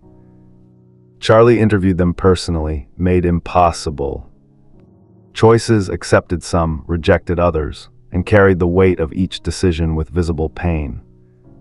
Sengoku watched her grow up in real time. That night he found her crying in the garden, a small plot of dying plants that somehow still grew in Hell's toxic soil. "I turned away a child," she whispered, "a demon who couldn't have been more than 8 when they died, and I told them we didn't have room." Sengoku sat beside her. "Did you explain about the safe houses?" "Yes, gave them contacts, resources, but it wasn't the same as bringing them in." "No, it wasn't.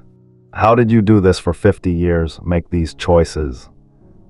"Badly, I made them badly, convinced myself they were good, and built a fortress of justifications around my conscience." He looked at the struggling plants. "You're doing it better, you're feeling the cost, that pain you're carrying, that's proof you still have a soul worth saving." "Doesn't feel like it."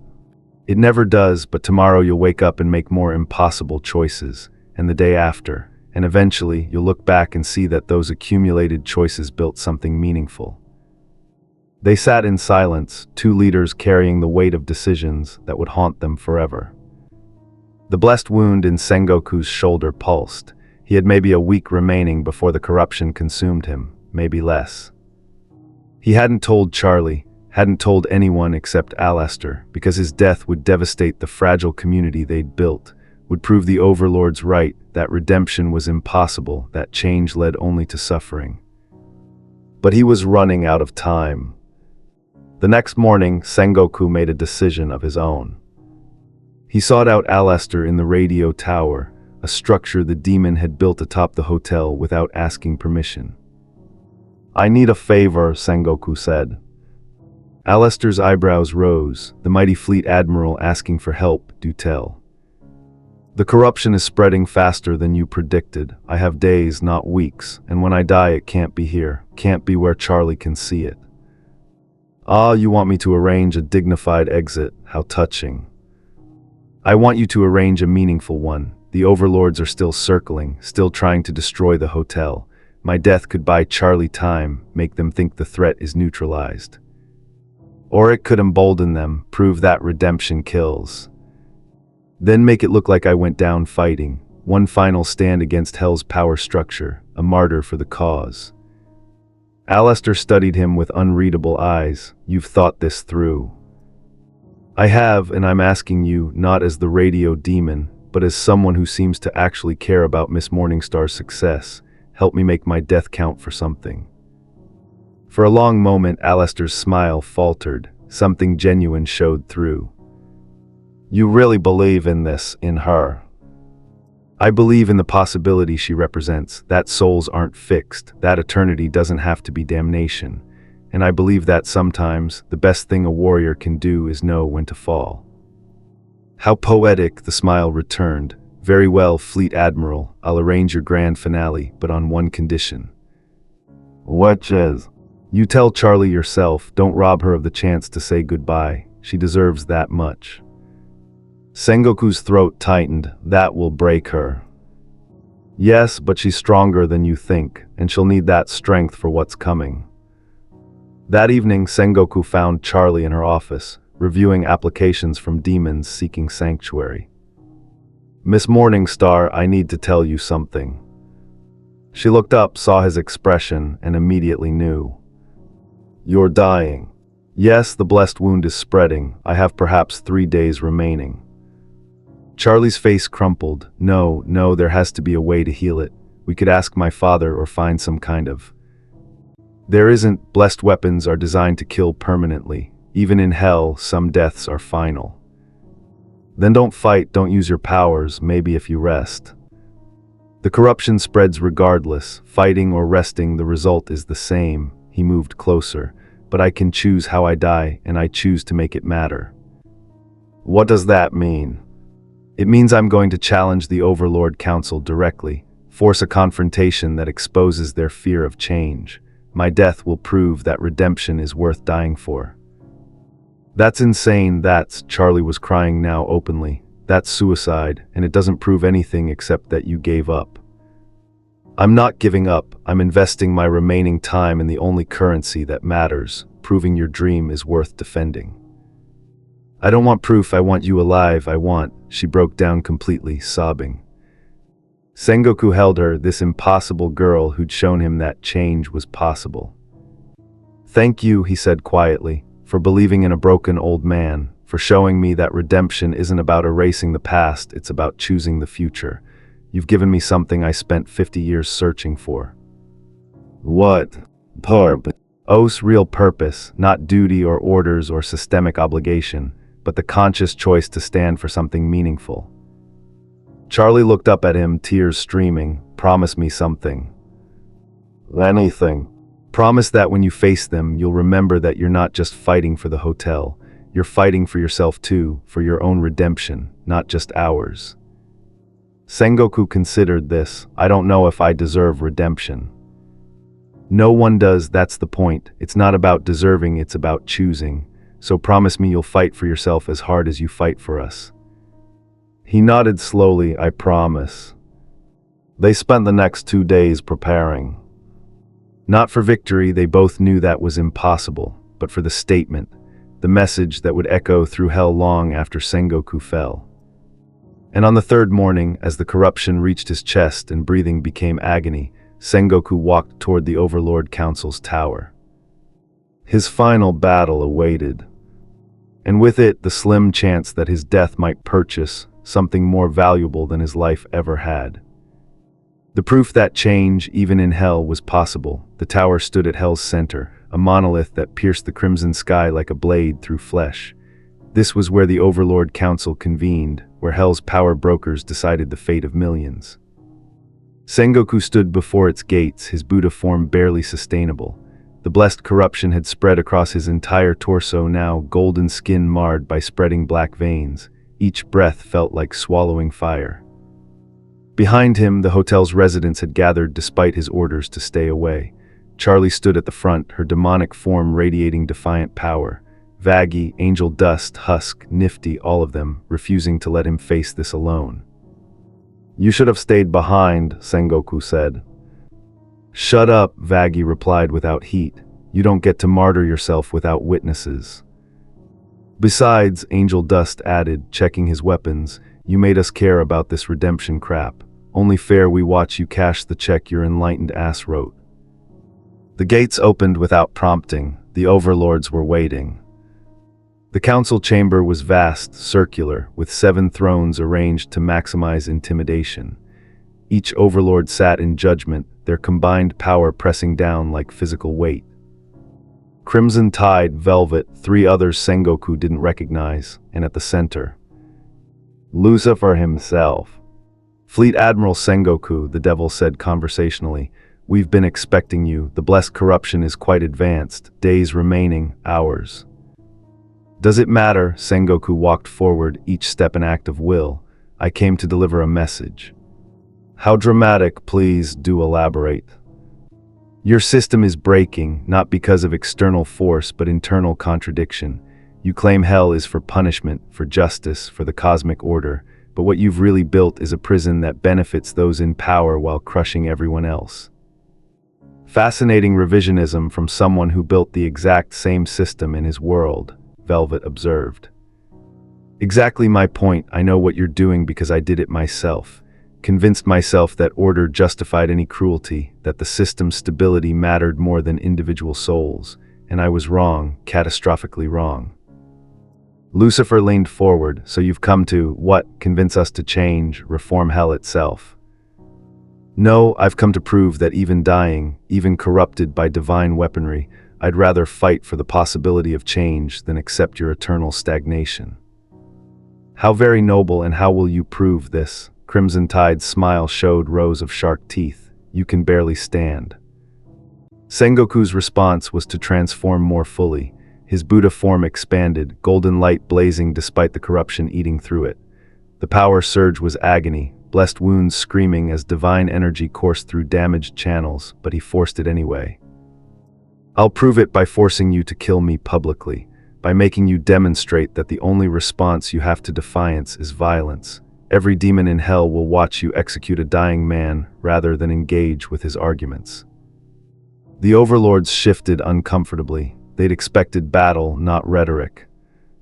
"You're bluffing," Velvet said. "You want us to let you go, use guilt as a weapon." "I want you to reveal yourselves. You claim authority through strength, but you're terrified of ideas, of questions, of the possibility that maybe hell doesn't have to be eternal suffering." "Hell is eternal suffering," Lucifer said firmly. "That's the definition, the punishment for rejecting heaven." "No, that's the system you've built to make your own rebellion meaningful." Sengoku's voice strengthened despite his physical deterioration. "You fell from heaven because you valued freedom over hierarchy, but here you've built an even more rigid hierarchy, convinced yourself it's necessary. You've become exactly what you rebelled against." The words hung in the air like accusation. Lucifer's expression darkened. "Careful, Fleet Admiral, you're speaking to the literal devil about moral philosophy. And you're listening, which means part of you knows I'm right." "Enough," Crimson Tide rose from his throne. "We don't need to justify ourselves to a corpse. You want execution? Fine, I'll oblige." He moved with predatory speed, claws extending. Sengoku met the attack with a palm strike that sent shockwaves through the chamber. The impact shattered stone, cracked pillars. But the effort cost him. The corruption spread further, racing up his neck. His Buddha form flickered. Crimson Tide pressed the advantage, his attacks relentless. Sengoku defended more than attacked, conserving what little strength remained. "Stop this," Charlie's voice cut through the battle. She'd pushed into the chamber, her own power making even the overlords pause. "You're executing a dying man to prove what? That you're strong. Everyone knows you're strong, but strength without purpose is just violence." "This doesn't concern you, daughter," Lucifer said. "It concerns me more than anyone. I built the Hazbin Hotel on the belief that redemption is possible. Sengoku proved it. He changed, grew, became something better than what he was." "He's dying of blessed corruption," Velvet pointed out. "How is that redemption?" "Because he chose this, chose to fight for something meaningful rather than accept your offer of safety." Charlie's eyes blazed. "He had the chance to return to life, to undo his mistakes, and he refused because he believed in our mission more than his own survival." The chamber fell silent. Sengoku, bleeding and broken, used the pause to speak. "The question isn't whether I'm redeemed, it's whether redemption is structurally possible. You've built hell on the assumption that sinners are fixed in their natures, but if that's false, if even one soul can change, then your entire system is based on a lie." "And you're that soul?" Lucifer asked, "the proof that change exists." "No, I'm just one data point, but Charlie has others. Vaggie, who went from exterminator to protector, Angel Dust, who's learning boundaries after a lifetime of exploitation, husk rebuilding empathy after decades of callousness. Sengoku looked at each overlord. The hotel works, not perfectly, not easily, but it works, and that terrifies you. For a long moment, no one spoke. Then Lucifer stood, walked down from his throne, approached Sengoku directly. "You're right," he said quietly. "It does terrify me, because if redemption is possible, if hell isn't permanent, then I've spent millennia maintaining a prison that doesn't need to exist, and I don't know if I can face that truth." "Then face it anyway, that's what courage is, acting despite fear." Lucifer studied him, then incredibly he smiled, a real smile touched with sadness and something that might have been respect. "You know what, I'm going to do something unprecedented." He turned to the other overlords. "I'm granting the Hazbin Hotel official protection. Any overlord who moves against it answers to me directly." Shock rippled through the chamber. "Father," Charlie's voice was small, disbelieving. "I'm not saying I believe in redemption," Lucifer continued, "but I'm willing to let you try to prove it. Consider it a scientific experiment. We'll observe, gather data, and in a few centuries, reassess whether the system needs modification." "You're betraying everything we've built," Crimson Tide snarled. "I'm adapting, something you've forgotten how to do." Lucifer's power flared, reminding everyone present exactly who ruled hell. "This council is dismissed. Anyone who wants to challenge my decision can do so formally, and face the consequences." The overlords filed out, radiating fury, but not daring open rebellion. When only family remained, Lucifer, Charlie, and Sengoku, the devil's expression softened. "That was quite the gambit, Fleet Admiral. Force us to execute you publicly, knowing it would create a martyr. You would have made an excellent demon."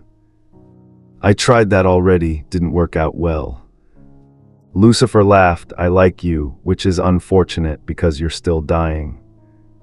"I know." Sengoku's form was failing rapidly now. The corruption had reached his brain. He could feel consciousness fragmenting. "But I got what I came for, protection for the hotel, a chance for Charlie's dream." "Father, isn't there anything?" Charlie started. "No, blessed wounds are absolute, even I can't heal them." Lucifer's expression turned gentle. "But I can offer transition. When you die, Fleet Admiral, where would you like your soul to go?"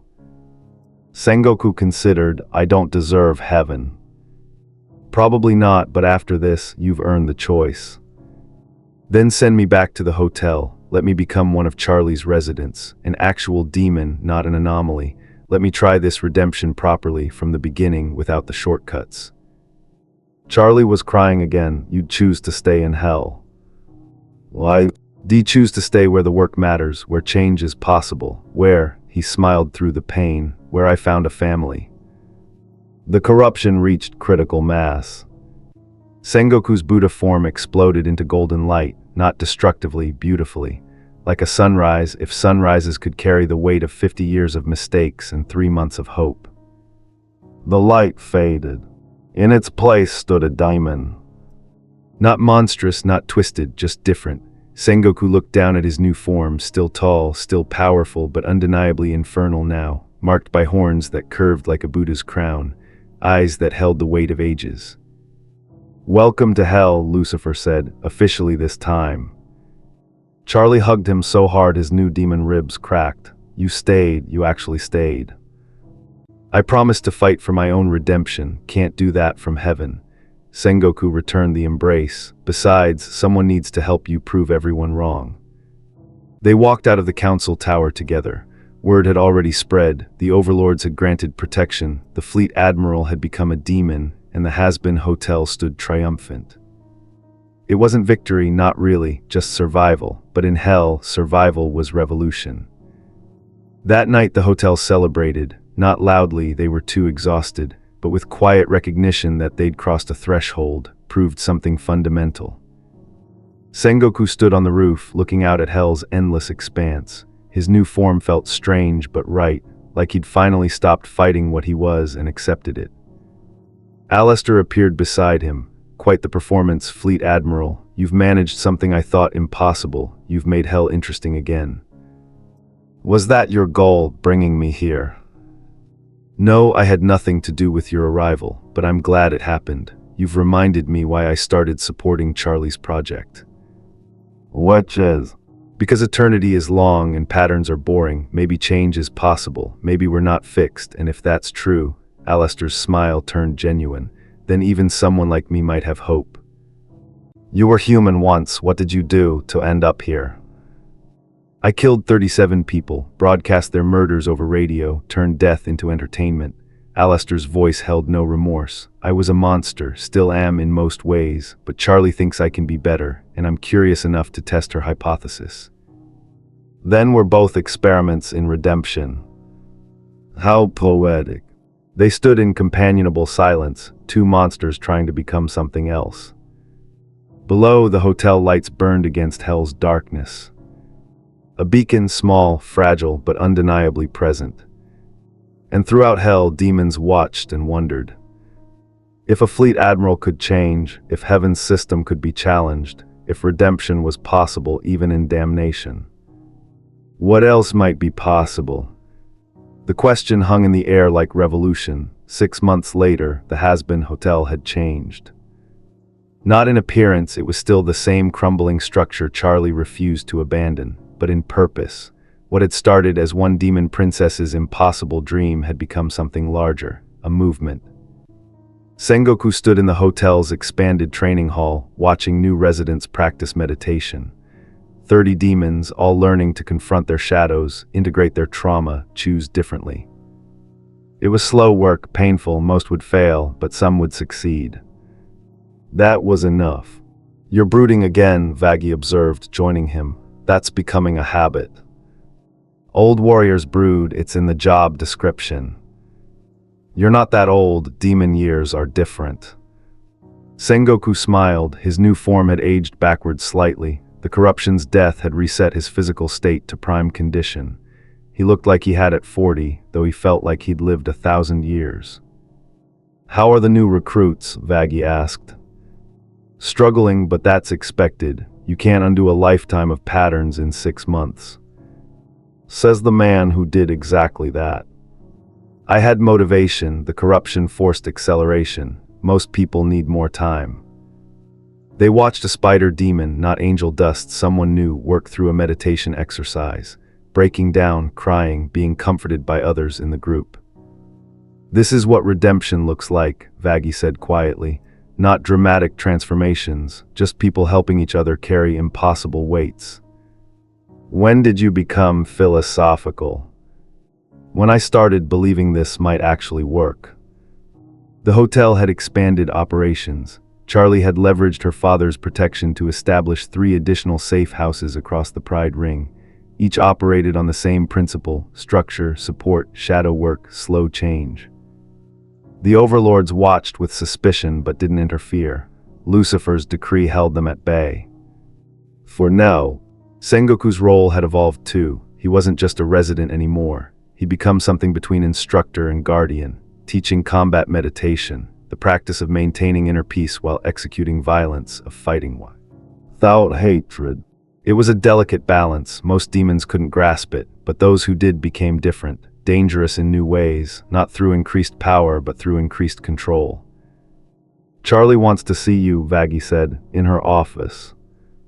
Sengoku found the princess surrounded by paperwork, looking simultaneously exhausted and exhilarated. We got approved, she announced, waving a document. Heavens agreed to a trial program. 3 souls who successfully complete our redemption curriculum can petition for transfer to heaven. That's unprecedented. It's terrifying is what it is. Charlie set down the paper. We have to prove this works, actually demonstrate that demons can change enough to meet heaven's standards, and I have no idea what those standards even are. Neither does heaven, probably. They're making this up as they go. Great cosmic improvisation, that's reassuring. Sengoku sat across from her. Who are you considering for the trial? That's why I called you. I need your assessment. Who among our residents has genuinely changed, not just performed change, but internalized it? He considered carefully. Vaggie is obvious, but she was an angel originally. She's not truly hellborn. That might disqualify her. Who else? Angel Dust has made remarkable progress, established boundaries with Valentino, started processing his trauma, but he's still deeply wounded. I don't know if he's ready. Husk. Possibly he's rebuilt his empathy, stopped using substances to avoid feeling, but his cynicism runs deep. Heaven might interpret that as insufficient transformation.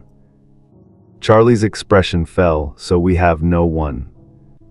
I didn't say that. Sengoku stood, moved to the window. There's a newer resident, a demon who arrived 3 months ago, former warlord who enslaved hundreds. He's been doing shadow work with unprecedented dedication, confronting every atrocity he committed. I think he might actually be ready. You're talking about Kale. Yes. He murdered children, Sengoku.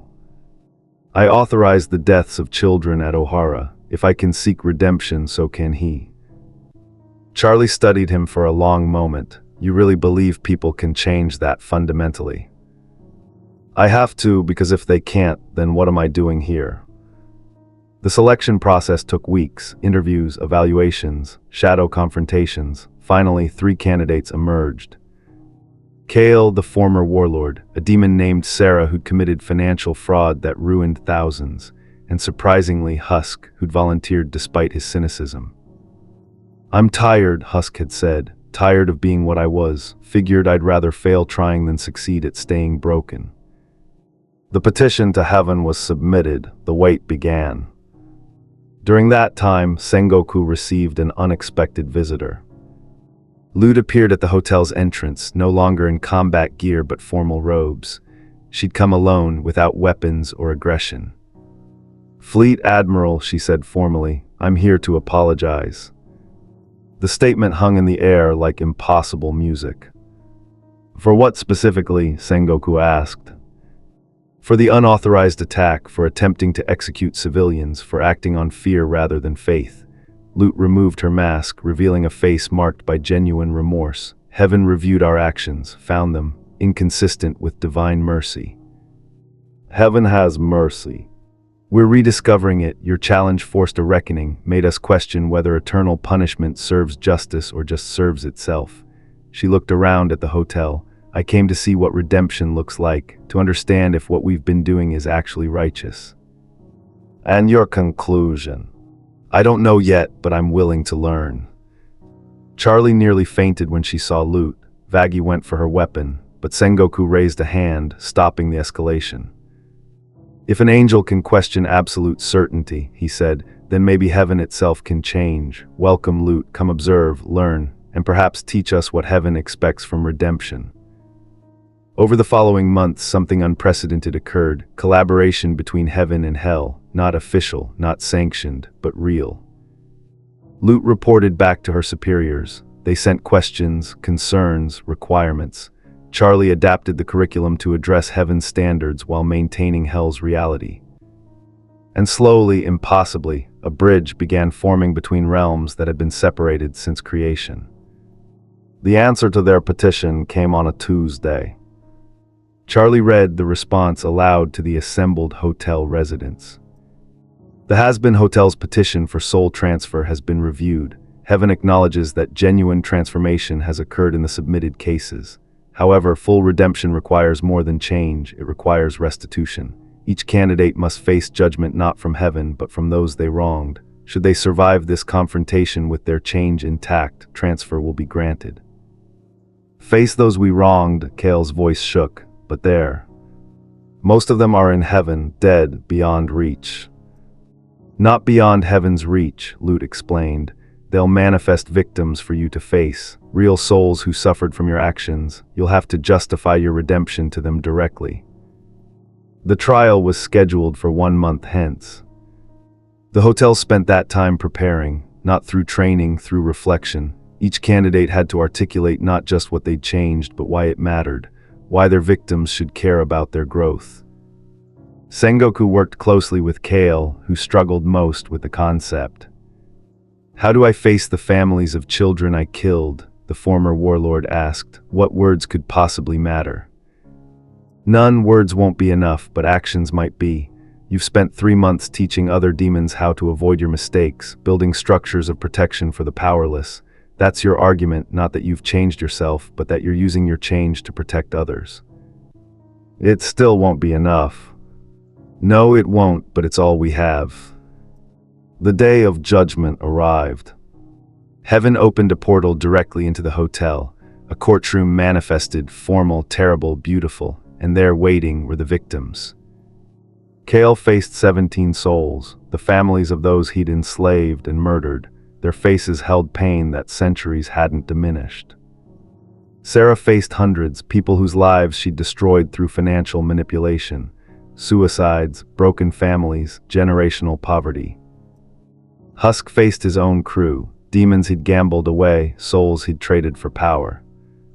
The proceedings were brutal, each victim given a chance to confront their tormentor, to rage, to question, to deny redemption entirely. Sengoku watched from the gallery, his fists clenched. This was justice in its rawest form, not systemic, not procedural, just pain meeting accountability.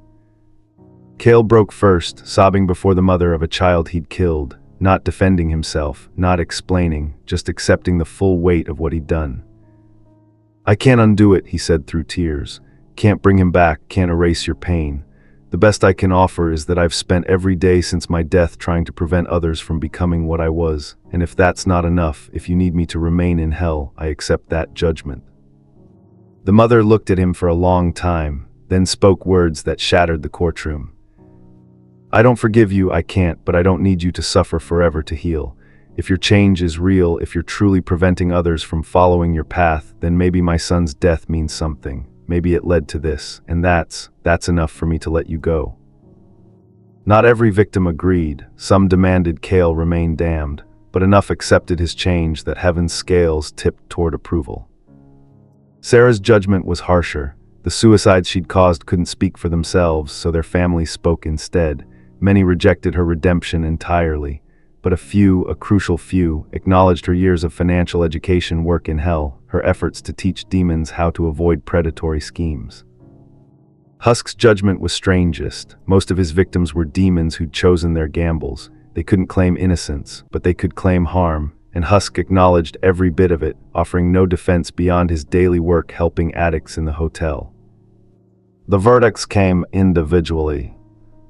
Kale approved 4 transfer. Sarah denied insufficient restitution. Husk approved 4 transfer.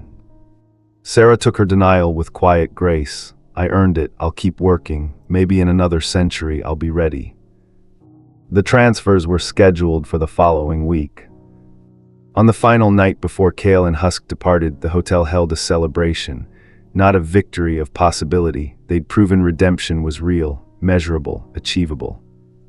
Sengoku found Charlie on the roof, looking at stars that shouldn't exist in hell's sky, but did anyway. 2 successes out of 3, she said. Is that good enough? 2 successes out of infinity is revolutionary. You've changed the fundamental rules of existence. We changed them, you as much as me. I'm just one data point. You're the data point that started everything. Charlie turned to face him. When you refused Lilith's offer and chose to stay, you proved that change was possible even for the most broken souls. Everything since then follows from that choice. Sengoku considered this. I didn't feel brave at the time, just stubborn. Maybe that's what courage is, stubbornness pointed at something meaningful. The next morning, Kale and Husk stood before a portal to heaven. The entire hotel had gathered to witness the transfer. Any final words? Charlie asked. Kale spoke first. Thank you for proving that monsters can become men again. I'll remember that, always. Husk was more succinct. Try not to fuck this up while I'm gone. They stepped through the portal. Light consumed them and they were gone. The hotel fell silent, then someone started peeping, others joined, until the entire assembly was applauding, not the departed but themselves, for building something that worked, for proving the impossible. Sengoku found himself crying, not from sadness but from release. 50 years of guilt, 3 months of dying, 6 months of rebuilding, it all meant something, actually mattered. Charlie hugged him. We did it. You did it, I just helped. No, we did it together and we'll keep doing it, because this is just the beginning. She was right. Over the following years, the Hazbin Hotel became an institution, not just one building, but a network spanning the Pride Ring, hundreds of demons attempting redemption, dozens succeeding. Heaven's standards evolved, became clearer, more achievable. The bridge between realms strengthened until it was nearly permanent. And Sengoku, the former Fleet Admiral who'd fallen into hell by cosmic mistake, found purpose he'd never imagined, teaching, guiding, helping others navigate the same path he'd stumbled down. His legend grew, not as a warrior, as a teacher, the golden Buddha who'd proven that even in damnation, enlightenment was possible. 50 years after his arrival in hell, Sengoku stood before his own judgment.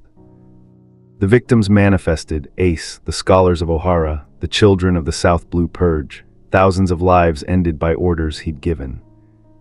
You were supposed to protect us, Ace's spirit said. You were justice itself, and you chose the system over our lives. Yes, Sengoku agreed, I did, and I carry that failure every day. Is that supposed to be enough, you carrying guilt while we're just dead? No, it's not enough, but it's what I have to offer. That, and 50 years of preventing others from making my mistakes, building structures where souls matter more than systems, teaching that justice without mercy is just cruelty with paperwork. The judgment took 3 days, each victim given full voice, every atrocity examined, nothing hidden, nothing justified. In the end, the scales tipped by a single vote. One of the Ohara scholars, a woman who'd lost her children to his buster call, spoke the deciding words. You were a monster, but you've spent 50 years in hell becoming something else, and the man you've become deserves a chance. My children are gone, but maybe other children will live because you changed. That's enough. The verdict approved for transfer. Sengoku stood before the portal to heaven, the entire hotel assembled behind him. Charlie was crying. Vaggie stood with her arm around the princess. Alastor watched with his perpetual smile, but his eyes held genuine respect. Are you ready? Lute asked. She'd become the official liaison between realms, facilitating transfers. I don't know, is anyone ready for judgment? Fair point, Lute smiled. For what it's worth, you've changed heaven as much as hell, made us question our own certainties, that's valuable. Sengoku turned back to the hotel one final time.